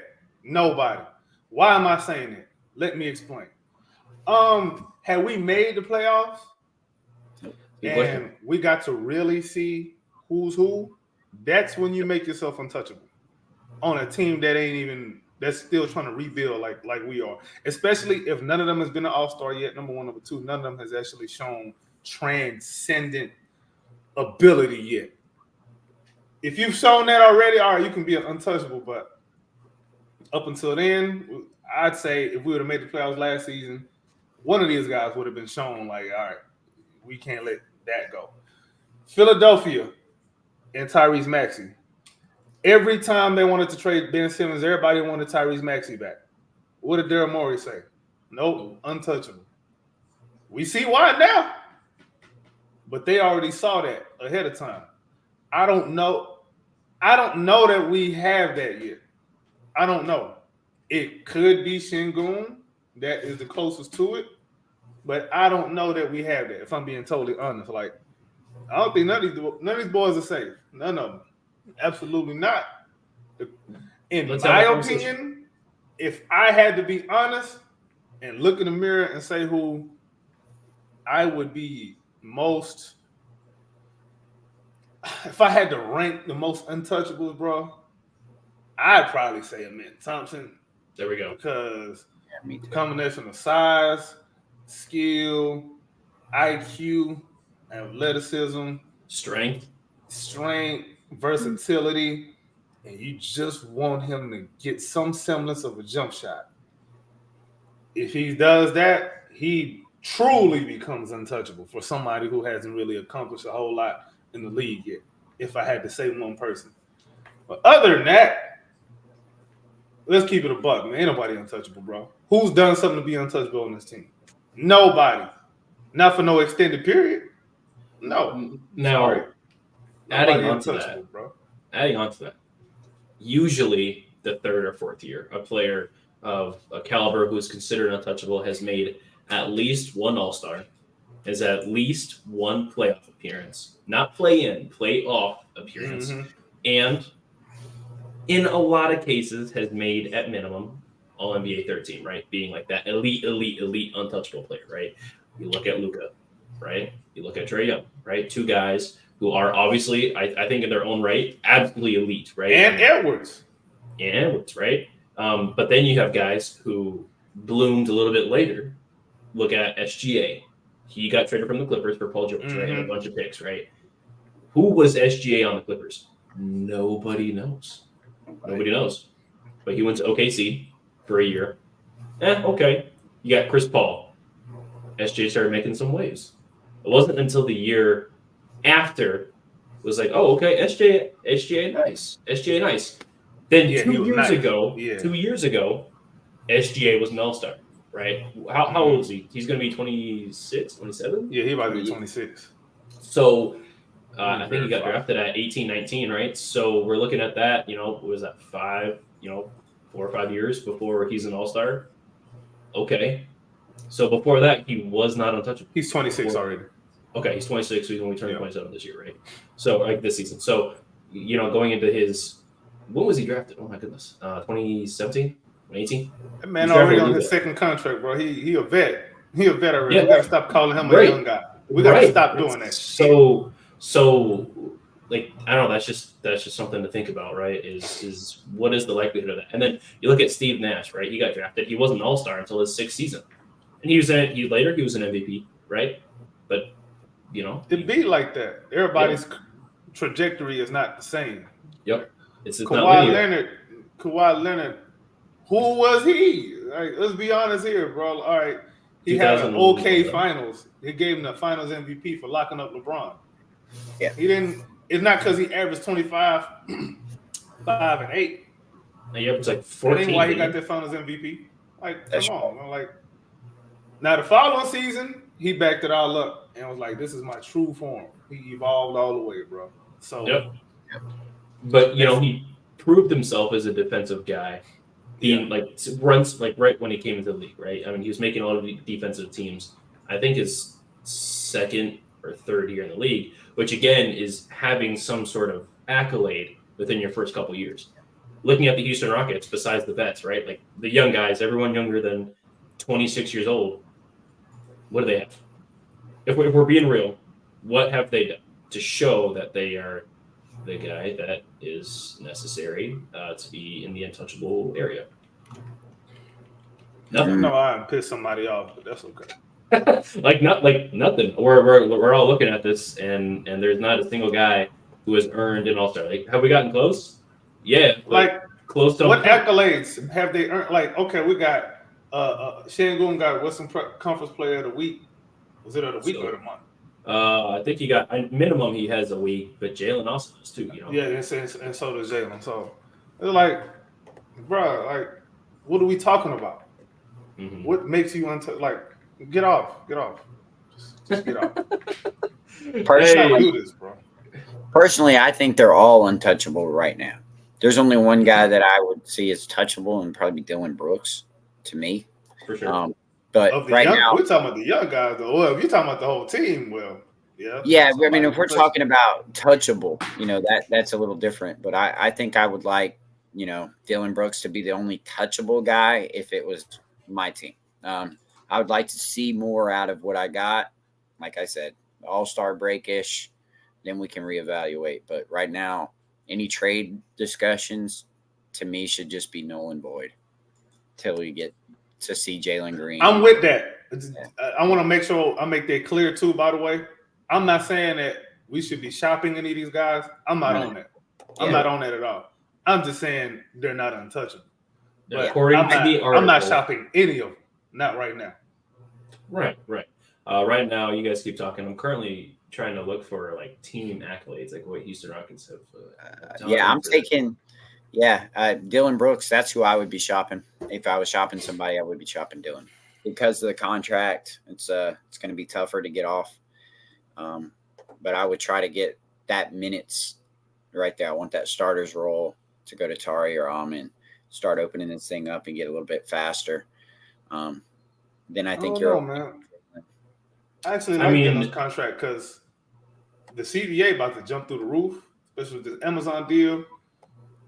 Okay. Dillon Brooks contract gonna look real nice. Somebody, and I think that's when we move him is when that new when the new salary cap jumps. When that happens, I think that's when we'll make a move involving Dillon Brooks. I don't know what we get back. I don't know what do we get players back. Maybe an expiring contract, and a bench guy, and a couple draft picks. But we'll see. Call somebody with that needs a culture change. Call somebody like Detroit, somebody like that. Say, hey, look, give us. It would be real funny if the Lakers wanted Dillon Brooks. It would be straight comedy, man. Yeah. No, I would guess it would be somebody that's a younger group that's trying to get like a culture shift, and we're just trying to get a bunch of seconds off of it. Yep. For sure. Yeah, I'm looking at this, and only so far Jalen Green and Alperen Şengün have been awarded Players of the Week awards. One time, Jalen won it during his 1 week, that week in March, where he was going off. He had I think he averaged was 34 during that stretch. He should have got Player of the Month too. Luka's hot. He was hot, but I don't If know. they would have won that Mavericks game, I think Jalen would have yeah. won it. Yes, yeah. But during that time, it's really tough. And then Alperin, he won it. I think as the youngest player ever in NBA, or youngest center, I apologize, in NBA history to win Player of the Week. That was last season, I believe, in January. Jalen during that month in March from the 11th to the 17th. There, it's crazy how both of that happened in the same season with players from the same draft class on the same team. Right. It's crazy. So, I mean, they're showing that they can be building blocks, but need to see more still, man. You gotta see, and at the end of the day, it all comes down to what do we keep saying about Jalen Green? Consistency. That's like that is. We've seen the growth in every facet of his game, from shot making, shot selection, playmaking, defense, IQ, even. But consistency is all they're asking for. Just like a man, he's got everything, and all we're asking for is a jump shot, right? Alperin Şengün, right? We're asking for more defense from Alperin Şengün. We're asking for more shots from Şengün. We're asking for a better jump shot from Şengün. So that's something interesting to talk about. And then Jabari Smith Jr., we're just asking him to be more aggressive, right? Like, how many players on a young team can you say, oh yeah, they only need one or two things about that player and they're complete? That's what we're looking for, just steady growth of him. Otherwise, how many players on a young team can you say and be like, wow, they've got 4 or 5 guys on there where they could just have one more attribute. That would be a 50-win team like you guys are talking about. Yep. So I don't worry too much about Jabari. I think his head is on right.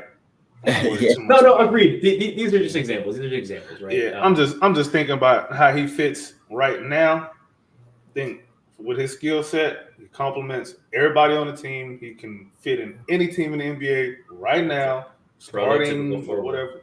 Yeah, like for what we're asking him to do right now, I think he's doing his job just fine. Correct. Well, I think the difference still want more though. I think the difference is this season he actually had plays right for him. Just I think that. Yeah, it wasn't just all right. Yeah, you just go stand in that corner while I smile here on the sideline. Bro, I will never forgive. Every time anyone mentions Smiley, I just think of Josh Christopher. Immediately, that's the first thing that pops in my head. Yeah, you know what I'm talking about too. When he clapping and walking to the bench, every single time, that is the first thing I think of, man. Let's try that with E-Man and see what happens. Yeah, right. Your girlfriend gonna be in his hotel room that night, and he gonna make you watch. You gonna get cut. That's terrible. E-Man ain't gonna play with it. Now, I think that's why Jalen acting right. Jalen, he ain't trying to lose Dre or the E-Man. No way. Now, I think a lot of that is like for these trade rumors. I think they're really just people putting smoke out there, right? We kind of said that, right? Is this man? They just need content. That's what it is. Yeah, yep. Because let's talk about it. Let's talk about it. The team that everyone was always shopping, and the 2 big players that are always shopping was Jaylen Brown and Jason Tatum since 2020. Every single year it was they can't share the rock. Oh my goodness, there's not enough time for them to play at the same time. Yada yada yada. They went to the finals twice and they got a championship, and they still talking about trading Jaylen Brown. You remember as soon as we got Ime Udoka, everybody thought Jaylen Brown was coming over. He'll get traded to the Rockets. Headed this way. And I wouldn't have been mad. I wouldn't have been mad at all. It would have been nice. I like Jaylen Brown, but that contract. But people are still to this day talking about trading Jaylen Brown or Jason Tatum. Now they're talking more about trading Jason Tatum than they are Jaylen Brown because of the Finals MVP. But regardless, it's incredible that you can go all the way and win the biggest award in the NBA, like the league that year, and they're still talking about trying to trade you that next, like at the end of the season immediately. You know, that's right. Engagement farming, bro. That's what it is. I need something to talk about. It's boring. We ain't got no news stories. Let me drum up some drama. What would happen if we trade this player from this team to this player to this team? Your creative mind is that dead, ain't it?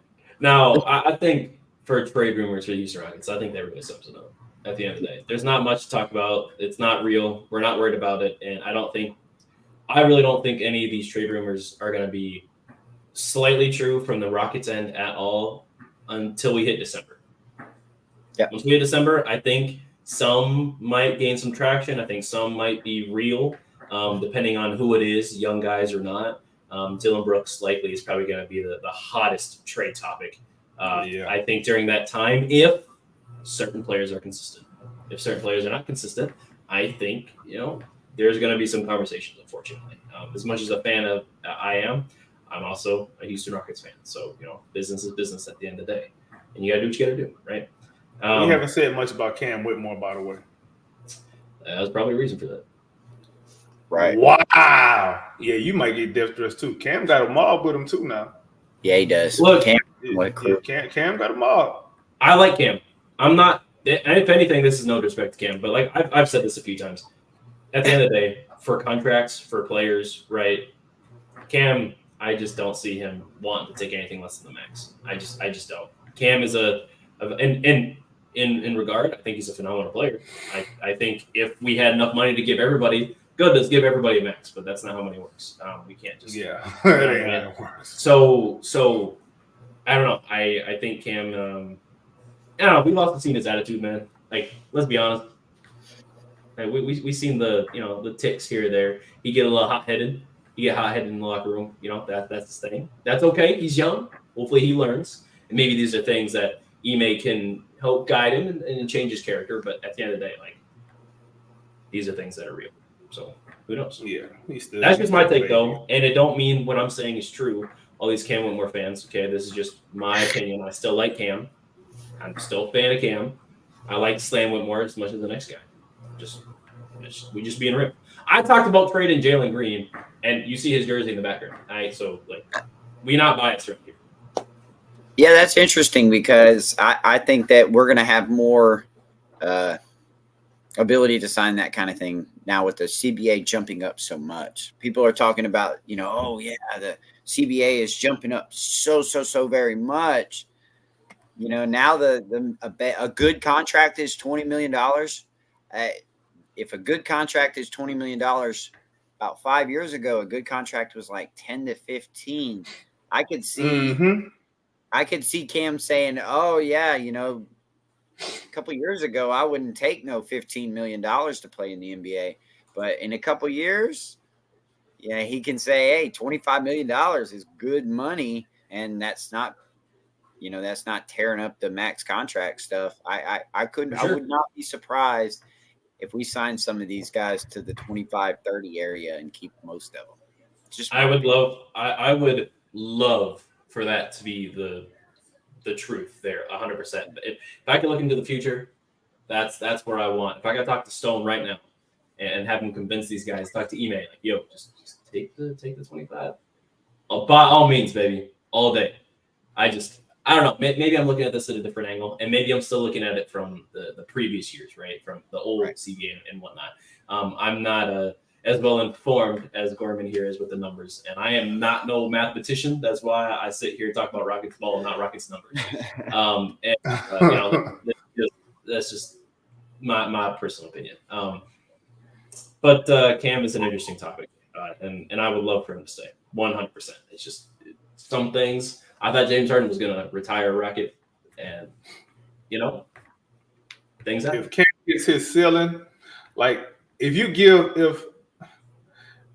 Cam had a higher basketball IQ and made smarter plays, I'd see him, like, totally different. I see him, like, franchise player type. Correct. You know what I'm saying? It's just... who Cam... I mean, never mind. I might. Go ahead. Go ahead and shoot it out, man. I'm not better say this, man. I get it. We say what we say on here, though. You good, bro. Cam reminds me of an earlier Jordan Poole. Because if Jordan Poole's on, he's a 6 man of the year if he's playing off the bench. But when he's off, he's 0-15. And so, like, Cam, to me, sometimes it seems like it's whether he has it or he doesn't. If he shows up and he just is going to miss a few shots, he's probably going to miss a lot of shots. If he's making shots, he's going to make a lot of shots. There's not a lot of balance with Cam. He's not going to just, hey, I don't have it tonight. I probably better play make. No, you're probably just going to keep getting more shots. So in his role as a 6-man, fiery scorer, he's amazing. But there's going to be games, like I said, where he comes out there and he's playing 5 to 10 minutes and he's taking bad shots and he's not passing it, he's not moving it, and he's going to play sometimes great defense, good on-ball defense, but not really team defense. I see him playing 5 to 10 minutes and then he may yanking him and never seeing him again. And so I don't think that's worth math contract. I think he'll have to be happy with 10 points, on the season, an average of 10 points, 0 assists, and a couple of steals off the bench and $20 million. He had a streak of games last year where he was 0 assists. Cam never swing the rock Whitmore, man. That's just right. That. It's hard. That's really hard to do because you're not getting your teammates involved. They start getting static, and Jalen Green, we all know about that. If he doesn't touch the ball every now and again, he can get cold. So it's kind of hard to have an offense that moves the ball, but then you have guys that don't. Really hurt. Hopefully, that's something we see more of is his ball movement, because if Cam Whitmore can kind of unlock. Okay. So, but before I say this, so remember earlier I was talking about like Jalen Green, we just need consistency. Şengün, we're just asking for a shot. Amen, we're just asking for a shot. Jabari, we're just asking for aggressiveness. We're asking like 7 different things from Cam Whitmore. Like when you say that out loud, like you're asking for a lot from Cam Whitmore, and not unreasonable amount. Just like, can you just like run a pick and roll and give it to Şengün? Can you pass the ball to Jalen when he's wide open in the corner when you drive? You mean like the simple plays? Yeah. Just like minimum things that you can do. And I like Cam can do these things, but not that I'm taking this in really with like I'm taking this with a huge grain of salt, a couple of grains actually. Cam Whitmore in the summer league, that game where he dropped, what was it, like 0 shots made, 2 shots made? No, I think it was like 15, 1 or 16. 2. I remember. And like 15, 16 shots. That was really interesting. Being the guy out there that's like leading your summer league team, right, alongside Reed Shepherd, the rookie. You're supposed to show him the ropes and like, hey, I'm just out here to kind of, when the team is getting cold on offense, I'm gonna run the offense, okay? But right now, Reed, like this is your show. I need to, in a sense, kind of defer to you, so that way you can be getting these reps in the summer league. That's kind of the point, I think, in the summer league, right? And we did not see that at all with Cam Whitmore. We didn't see Reed running any offense at all until Cam Whitmore wasn't playing anymore in the summer league. That's right. So I think that's going to be really interesting. This is something that is that he works on, hopefully in the offseason. Like obviously, his scoring we've seen is pretty real. It's just if he's hot, he's hot. If he's not. I think that's the same thing about most shooters in the league. Although he does have the ability to drive and finish at a solid efficiency, I would say. I don't have the exact numbers in front of me, but from the eye test says that he can finish pretty well. But that summer league didn't show any growth, and he's playing against guys who are a lot worse than him. Like Cam was for sure, actually I don't even know if I want to say for sure, but one of the better players in the summer league easily. And the fact that he was getting outplayed by a lot of people, despite him playing really, because it's not that he was passing the ball, it's not that he was deferring. He was trying to go out there and score 100 points. And it was the Detroit game in the summer league. I just pulled it up. He was 1 for 15, 0 for 5 from 3. Yeah, 5 assists though. Yeah, he was a -9. He only had 5 points, 1 steal, 3 rebounds in 30 minutes. Yeah, and playing 30 minutes going 1 of 15 is, and that was his last game. Yeah, that's why I left such a bad taste in everybody's mouth. Mm-hmm. But and we've seen him play a whole lot better, so it's like easily. That's why I'm saying I'm taking it with a few grains of salt. But the question is, what is the improvement that we've seen? Like, yes, that's what I'm getting to. Yeah. Yeah. Like what is the expectation for him coming to the season, right? Because I think personally, we've talked about every player and all of their expectations throughout the season and what we need them to do to be better. I think the person we've seen the least conversation about on Twitter and social media, even me on the H-Town Rundown, the person that's been talked about the least in terms of what they need to improve on is Cam Whitmore. Well, I don't know that he needs to improve. I don't know if we want him to improve. Like, yes, we of course want him to improve as a passer, but if Cam Whitmore shows up and is like a good playmaker next year, then you're absolutely right. We're never going to be able to pay him.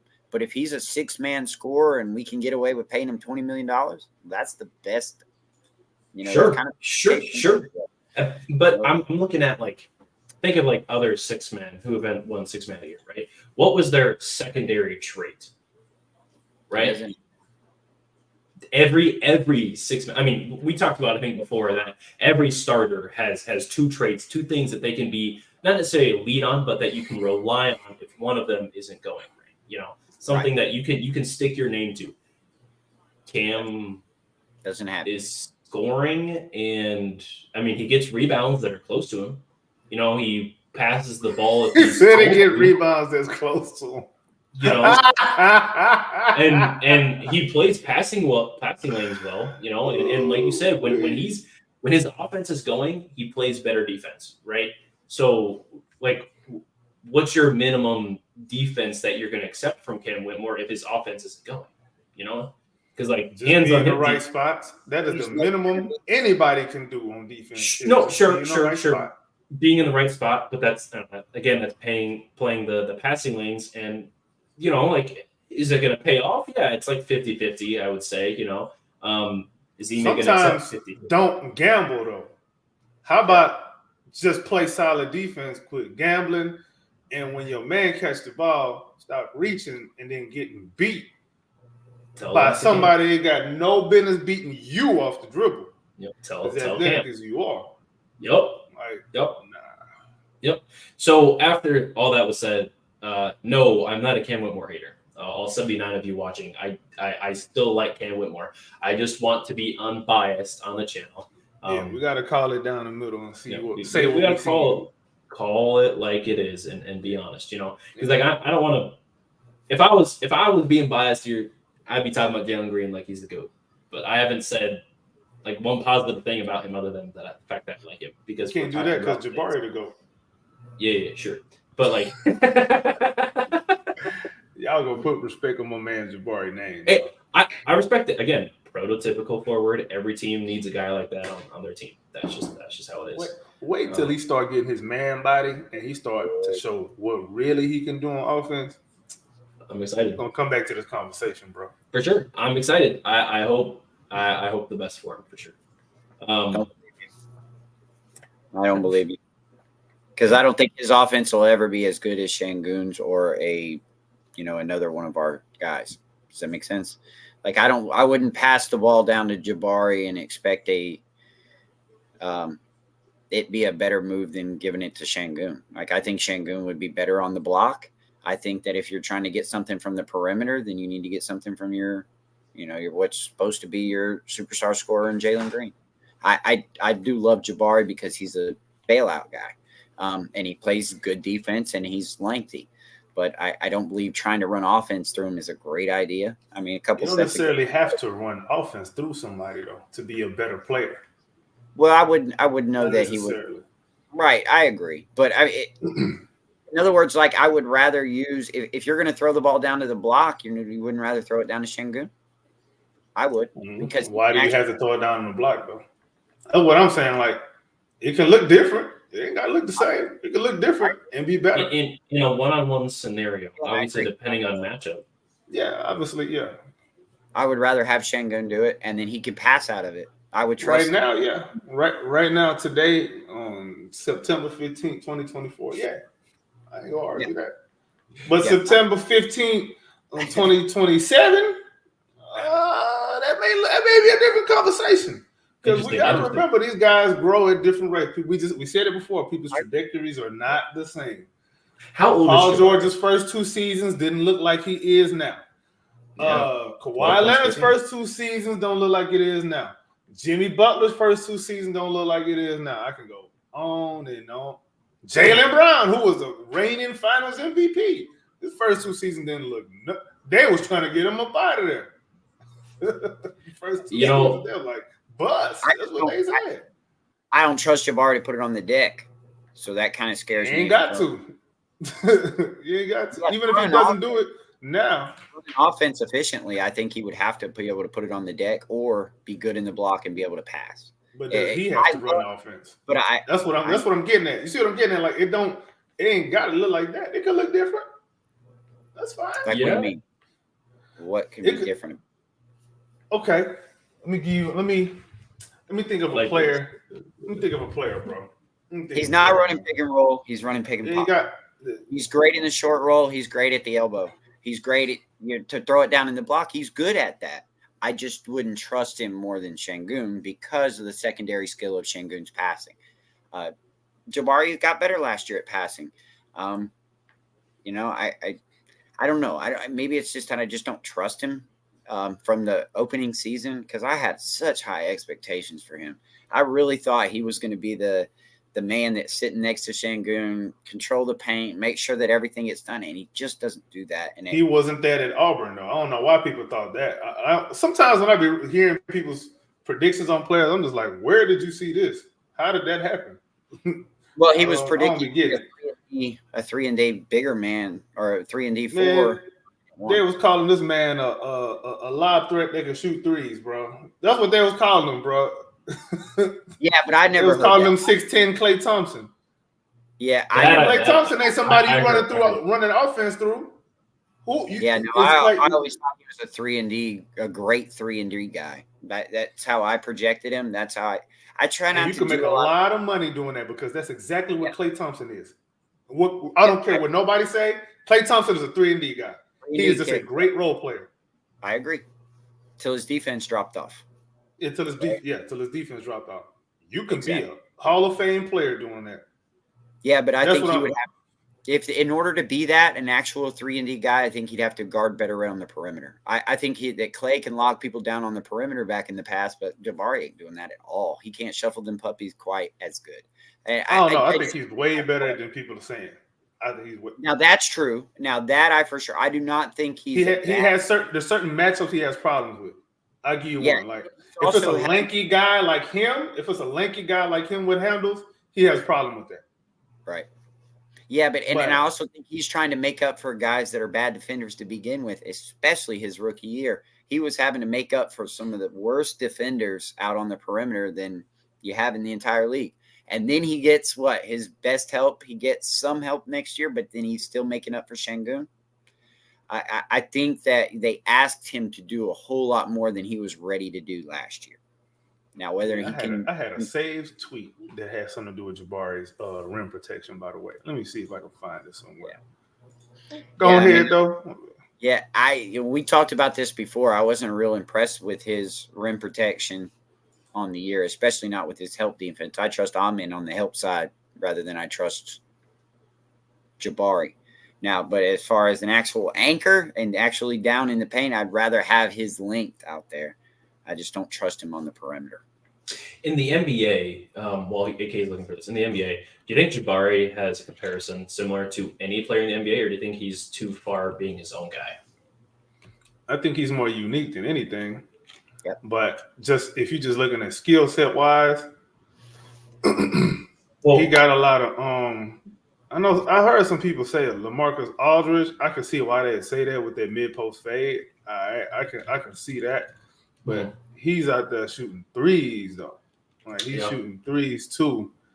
He doesn't really come out with screens like that, but he's got a nice little one dribble pull up, really good one dribble pull up actually. He's just unique in his own way. However, that don't mean that he can't blossom into something that we haven't even already seen. Like this happens consistently in the NBA. Like that's right. The fact that he has, first of all, he got an NBA daddy, number one. And he already got the right mind for the game. He works hard. He really wants to win. You can tell how passionate he is, and how pissed off he be getting sometimes when folks when he be having to make up for people's non-rotations or He does get pretty passionate. bad defense. Yeah. He'll box somebody too. What's that fool name of the Utah Jazz? I forgot this idiot. Oh, was it Chris Dunn? That was that dude. Yeah, Chris Dunn. Jabari really threw hands in an NBA game. He was like, "Nah, we finna connect this time." I can't find this tweet. If I find it, I'll throw it in the chat or I'll retweet it.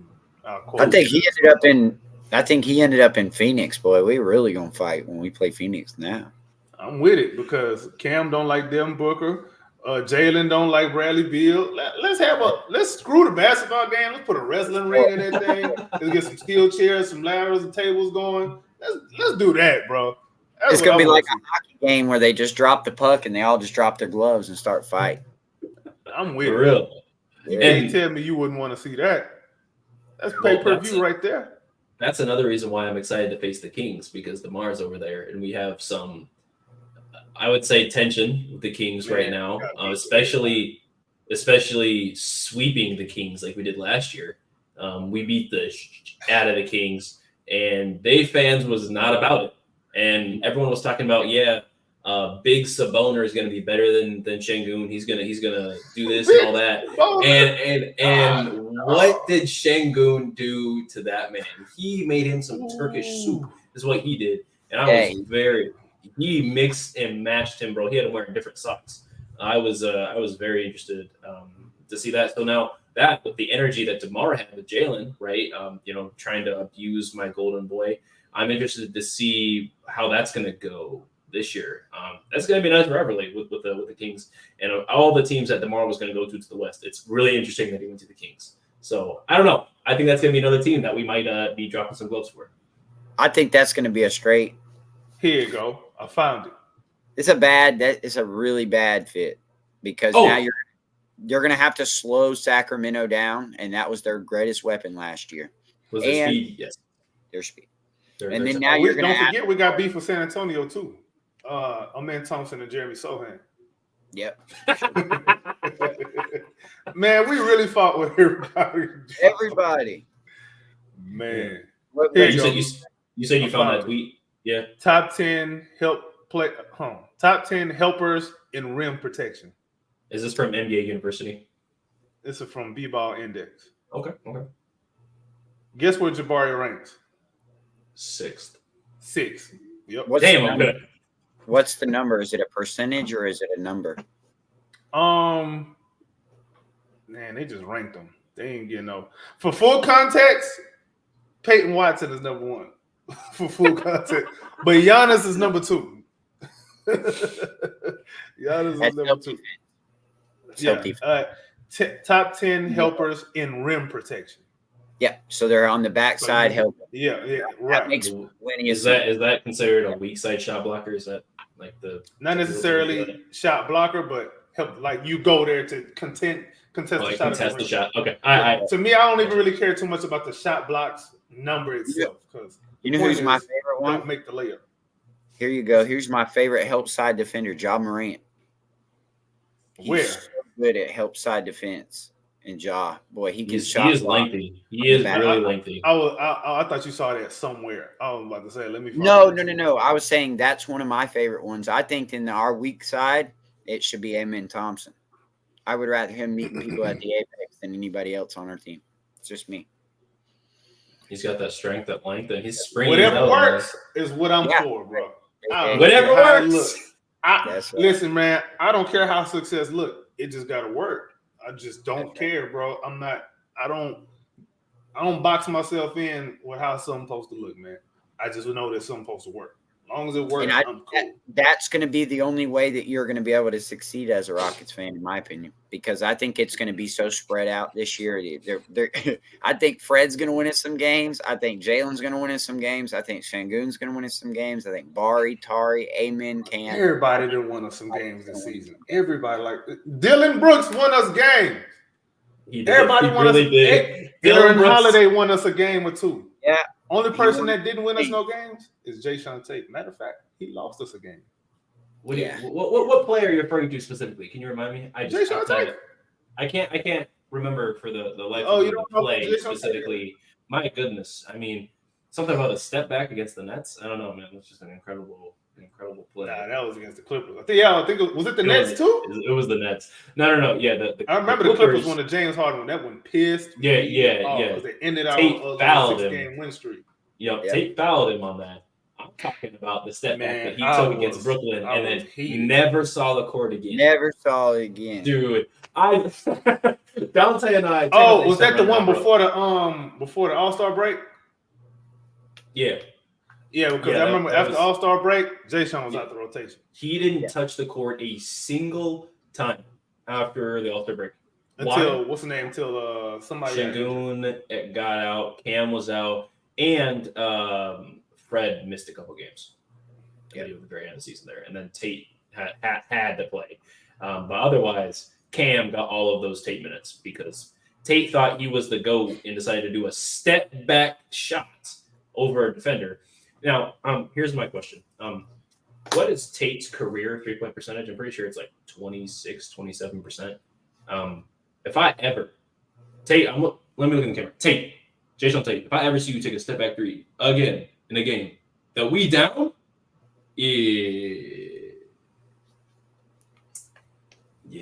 I think AK's face is all right there. Yeah. I think he's gonna do it. I think they're gonna do it. I think that's Ime's guy. I think that's who, like, oh, you don't want to play defense? I'm gonna put Jason Tate out there for you right now. Here it goes. And I think that's they sit on the bench and be like, you know who's playing for you? Jason Tate. I'm not saying that I don't want him to play.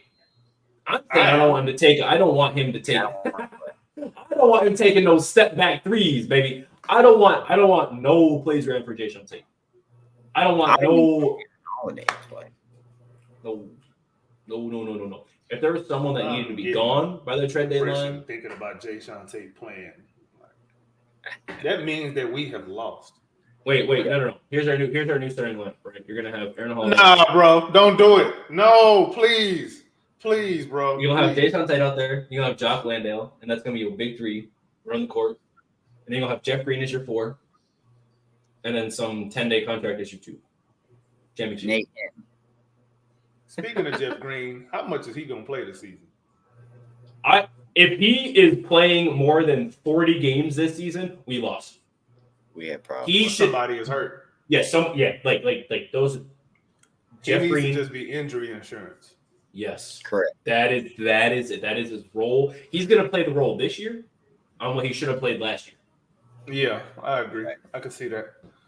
I low-key think Aaron Holiday should fall in the same category, but I think Ime likes what he brings to the table. And he does play well. Like he complements the starting a lot of players in the starting lineup.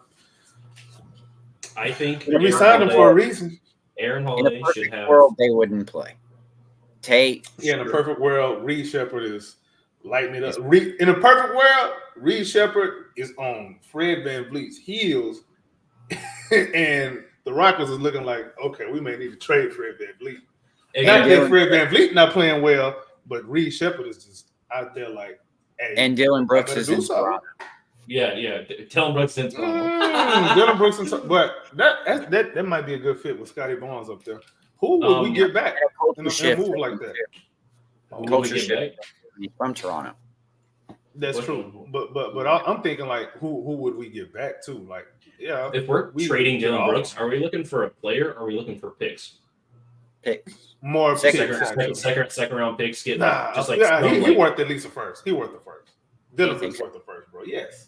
Yeah, he is worth, depending on the championship team or where the team believes them are, I think a late first round pick is reasonable. Yeah. That's reasonable, bro. He was a mid first round pick himself anyway. And he plays well. Like he's former second team all defense, career high 3-point shooting this season.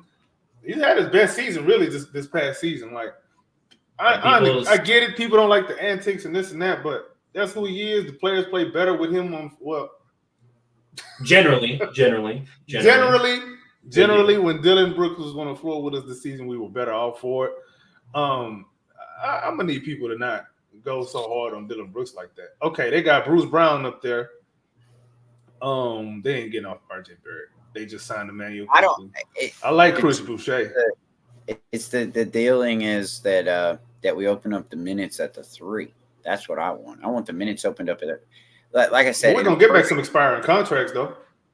Yeah, I mean, like again, but we don't need them because we have all that veteran stuff down there at the bottom. In a perfect world, Fred VanVleet getting replaced by Reed Shepard, Amen Thompson starting, Tari's coming off the bench first. In my opinion, this is more of a young man's growth and development year, in my opinion, over a perfect world for this year. True, but if we're gonna trade somebody like Dylan Brooks, you want an expiring contract back, and it would be nice if it's somebody who can be useful on the court too. But you want to.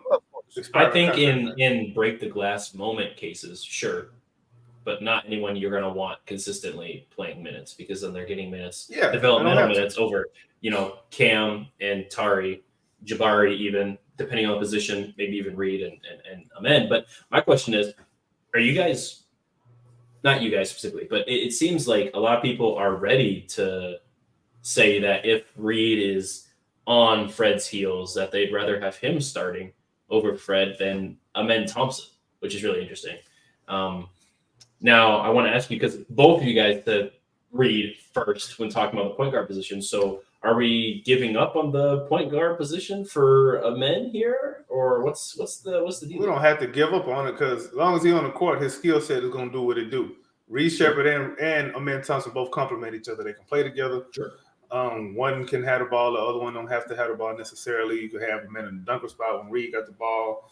And Reed Shepard, obviously, with that sniper ability, he can play on just about anywhere on the floor. Sure. So I don't think that matters. I try to not to be too stuck on position names, and I'm looking at skill set. That's really what it is. Agreed. It is positionless. Chris, did you have anything to add to that, or are you feeling? Yeah, I mean, I think it's all a matchup base. Yeah, I mean, there's some point guards or some matchups that I'd rather have Amen Thompson at the point, of course. But like if we have a good, I probably would rather have Amen Thompson playing the point guard if we're playing Stephen Curry, right?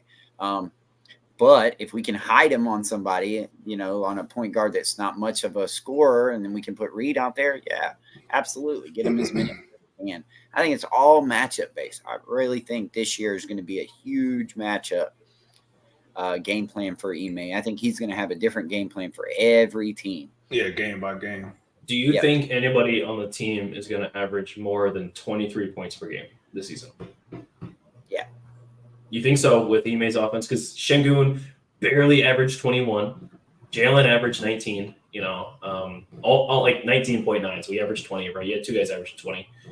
Is it likely bring in these other kind of offenses and whatnot with Dylan Brooks? You think Dylan Brooks is probably going to take a step back in offense? I would hope he takes less shots. And is Fred taking less shots too? Because Fred is despite his field goal percentage being bad, he was a phenomenal 3-point shooter last season. Fun fact: Fred VanVleet had a career high true shooting with the Rockets this past season. Yeah, a lot of that is the free throw and the 3-point percentages, which is that really helping him out there. Look at the stats, man. Look at the stats. I'm just saying, I'm calling like I see it, man. He was one of the worst finishers at the rim last season. Alongside Jalen Green. Jalen Green had a low free goal percentage there too, but we know Jalen Green doesn't get no foul calls at all, so that plays into effect. But just across the board, in terms of finishing, Fred was not phenomenal, regardless of the reason that it was.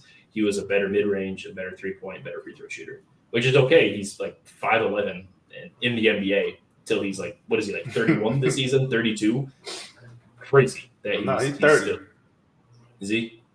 Yeah, he's 30. Okay. Let me verify right quick. Yeah. But yeah, just things like that, it's really interesting. But I don't know. I think we've said quite a lot there, though. I don't want to just go in circles and circles and circles on this. I think, to answer your question, he's I think 30. Yeah, confirmed. He's 30. Okay. Answer your question, I'm saying Jalen Green averages right at 23 this year. So all he has to do is make one more shot a game. Gets that. What was it? One more 2-point, one more 3-point shot, and he's at that 58% true shooting percentage. I'd like to see him get more free throws. Every 4 games. We need 2 more free throws. Yep. We need 2 more free throw attempts. Yep. 2 more free throw attempts and 1 more field goal. That's 4 Correct. points. If he boosts up if we're asking for better consistency, then he should boost up his 3-point. Yeah, it should be. Yeah, I don't think that's hard. That's not asking too much to make one extra shot and get to the free throw line one more time again. Yeah, But yeah. Is he allowed to do that? Is he allowed to lead the Rockets in scoring? Well, or I just want to know, because if he does, isn't there going to be people like saying that the Rockets need to trade Şengün? I forgot. I had compiled a stat. I was compiling a stat that I had seen. I think we actually have a better we have out of all the players that lead us. Be careful. Be careful. I don't live in care, bro. I live in war. Where's that getting me off? Bro. So I believe, if I'm not mistaken, I'm gonna try to compile the stats myself, but I was doing it before. And Jalen, with the Rockets, actually have the highest winning percentage when Jalen Green leads the team than anybody else. When Jalen Green leads the team in scoring than anybody else. Yeah. You know what's crazy is that shouldn't be controversial to say. You know it shouldn't be, and it shouldn't be that bad. Like, it shouldn't even be a bad thing. Like, why would somebody be upset about that? Let me crunch the numbers, and I'm gonna confirm that, and I'll probably tweet it later. For sure. I can't wait to clip that and post it later today, so we can all get. Oh boy, you trying to get me murdered? That's okay. Hey, what did we say earlier? What it is about clickbait, rage bait? Yeah, I got. Oh, rage bait. Yeah. I don't even know why that would be rage bait. If you're a Rockets fan, why would that be rage bait, bro? It's crazy. But you know what's crazy is, like, even the eye test shows when Jalen was putting up the 25, 26, 27. Like, when he was balling, we looked different. We were winning. Even if it was only I think a 15 game sample size. Like, him averaging 28, 5 and 5. That's pretty good. That's, if we're being realistic here, that is, like, in a nutshell. That is prime Clyde Drexler numbers right there. 28, 5 and 5. Like, career wise, that's what Clyde was essentially. It was almost like I think he was like 24, 5 and 5. But that's, like, you know what I mean? So that's really, like, putting in perspective. 28, 5 and 5 for a few games. Pretty epic, especially being as highly efficient as he was. It's not like he was doing the 58% true shooting. No, he was putting like 64, 65, 67% true shooting. That game he had 37. He missed, like, what, 6 shots? 37, 7, and 10? Dude. I don't know. I'm interested to see where Jalen's at this season. Again, huge fan of Jalen. And I for the sake of my own pride, but also as a Houston Rockets fan, I will not ever hear the end of it if Jalen gets traded. Never, ever. Every single day it's going to be terrible. It's going to be war on Twitter. I might have to deactivate Twitter, actually, if sure. Yeah, but we'll see what happens. I think that really wants to. That's about wraps it up for all we've talked about today.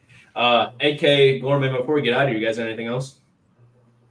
No, I think we're all in agreement. 60, 48 wins. They're 50 wins you talking about over there, boy. I ain't gonna be mad at it. I hope it happens.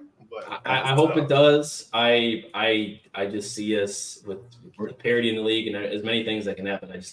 I have us as an 8 seed, man. I feel it in my bones, man. I hope I'm wrong. Deadbeat downer. I hope I'm wrong. How many wins? How many wins? You guys have convinced me earlier. I was a 44-win guy. I've been 44 wins this whole time, but we talked about the injuries and a bunch of other things. I think 46 is realistic. I think 46 is something we can really do as an 8, 7 seed, within that playing spot. I want us to be a 6 seed. I'm not saying my hopes are down. I'm trying to be as realistic in my own head as possible, especially because as I know Jalen Green, I don't think he's going to start off the first 5 games as phenomenal as I want him to. I just that's just the player he's been. What about Alperen Şengün? Yeah, you're not going to say nothing about Alperen Şengün. You need to talk about Alperen Şengün, bro. Everything revolves around him. I think he's going to be good. Hey, that's all you got to say? Nah, bro. Nah, you're an Alperen Şengün hater. And now we got to cancel you, hater, bro. Right? Cancel that way. Hater. You said a hater. All right. Let me get out the door. Hang on. All right. Who's in there? Let me ask you this. Who's in the play-in with us? Who's in the play-in with us? Who's at the 9, 10, 7? We're the can I give me 1 second? Let me pull up the I'm gonna tell you what I want. I'm gonna tell you what I want really bad. If we in the play-in, I want the Warriors. I want to be the reason. No, man, we ain't beat them in forever. I don't care. I want them to be the reason. I want to be the reason they go home. And I gotta look up the NBA I'm gonna standings. I'm gonna go on their Twitter Spaces, and boy, when I tell you, I'm gonna touch souls that day. I'm gonna touch a bunch of souls. I'm gonna probably be up all night in their Twitter Spaces. I'm gonna go to work late the next day. Don't care. This is personal. I've been waiting to do this for a long time. I just want us to say we beat them. We knocked them out the playoffs at some point. Because God, dog. Why don't we just do it during the regular season, bro? I'm looking at the play-in right now, right? If we are hypothetically the 7th, 8th seed, right? I got us there. I really, really have a funny feeling that we face the Kings in the play-in. I don't know what's telling me that. There's too many storylines. There's too many things going on that the NBA isn't like, hey, won't this be funny? Man. It just feels right there. Another team that I think is going to be within that range is likely the Dallas Mavericks. We might be facing Dallas in that time. I don't know, but I think Dallas might be there just because we've seen them. We've seen them go to the conference finals and then not make the playoffs the next season, and then now they went to the finals and played in the Olympics and did this and that during the offseason, and now they're coming back. How tired are they going to be? What are they going to look like? Right. I have a sneaking suspicion that instead of Golden State really being in there, it might possibly be the Spurs. I have a feeling Wemby, man, I don't know. He's just as much as I don't like that French toast, he's just too good, man. He's just you xenophobe and a little bit. And I just like, man, it's incredible. And then I think an obvious team that's going to be in there is probably Phoenix. French toast sticks. It's not even French toast, man. It's French toast sticks. My bad. It don't matter, man. Look. At the end of the day, we're facing one of those teams. I think the Spurs. I think our most likely matchup is the Kings, though. Just based on injuries and whatnot, I think it'll end up being Suns and Spurs matchup versus us and Kings, and then Suns end up winning out of that little second round loss there. So we end up being I really think we end up being possibly able to win out and end up facing whoever it is, second seed. So us being the 7th seed at the end of the season, out of the play-in. But that's my full prediction. I think 46 wins, beating the Kings in the play-in again, because we've seen them. I think 3 out of 4 seasons now they've, including this season, they would have been in the play-in and losing, or having some chance. I don't know. I'm very confident, very, very, very confident in all of that. Hoping I'm kind of wrong. Hoping that some things go true, and we end up becoming a 50-win 6th seed. I think this season, if we end up winning 50 wins, I think we're actually going to be a 4 seed though.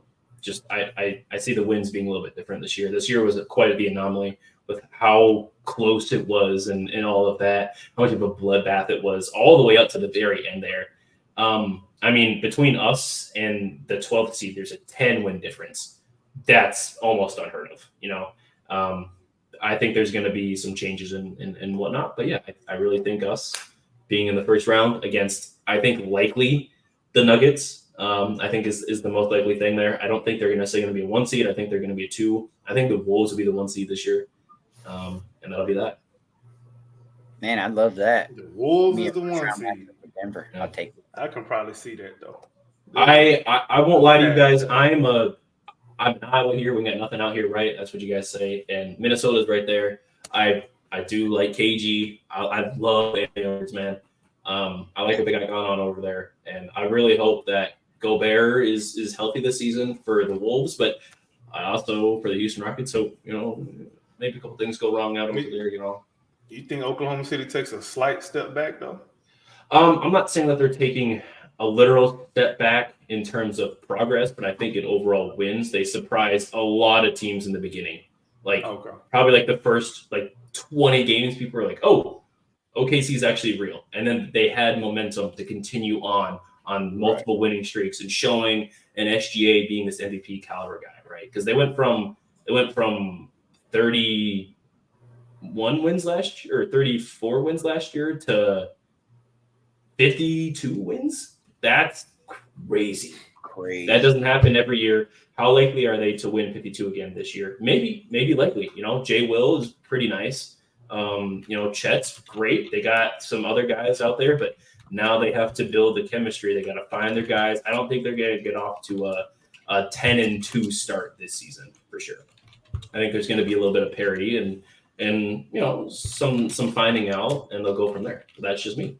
That's just me. I think they'll be a third seed. I still think they might win 50 wins, right? I have us, hypothetically, I think if we won 50 wins, we'd be at the 4 seed. So them winning 50 wins would also probably be that they probably have to win 52 again. But we'll see. Right. I like it. That's all I got. Yeah, Cool. Yeah. Anybody? Go ahead. What you got? No, I was just saying that all. That all y'all got? Yeah. That sounds about right. I think, guys, that's it. So I started with AK before, so let's start with you, Gorman, man. Where can we find you, brother? And again, I appreciate you jumping on today. It's always fun to talk Rockets ball and NBA ball, from what it sounds like, on the Rockets round robin. So go ahead. Where can we find you? Hey, man, Twitter, Gorman Christoph. Check me out there. Well, Clips Gorman, as I'm called here by AK. Yeah. I try to put out those clips and be as, not try to be biased and sway to anybody. I try to get everybody talking, communicating, talk about it, see where they're at, and then kind of give opinions from there. Other than that, I'm out here on the Rockets round robin. I appreciate y'all guys letting me on here and having me back. I really appreciate it. Every time, man. It's good to talk Rockets ball, brother. AK, bro, where can we find you, man? You said you got something new coming out, so please tell us about that. So real quick, find me on Twitter at AK_VVS. Find me on the on YouTube at Rockets Propaganda NBA. On the same channel, I got a series called the Shooting the Ish Podcast. Just did another episode. I got 9 episodes of the 9th episode with AD from the TownRundown YouTube channel. Go check that out. Just dropped last night. Got a bunch of other content coming soon. Working on a lot of other podcast episodes coming soon with a guest or two that may or may not lose me some followers.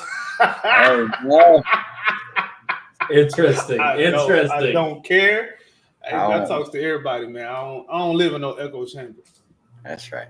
For sure, man. Yeah. Be sure to check out Rockets Propaganda out over there, man. He does a lot of great things out there. And also, he was our last winner for the TownRundown, who ended up winning some free tickets that we gave away to the Clippers game. So, in the future, we might be doing some more of those things. So stay tuned, because you'll never know if you can win or not. These things are free 99, baby. So be sure to check all that out, guys. You can follow me. You can follow me at drip2piece_GAWD, like my handle is on X, as well as Instagram, man. Thank you guys for watching. Thank you guys for listening. This has been the Rockets round robin signing off. Thank you. Peace. Oh.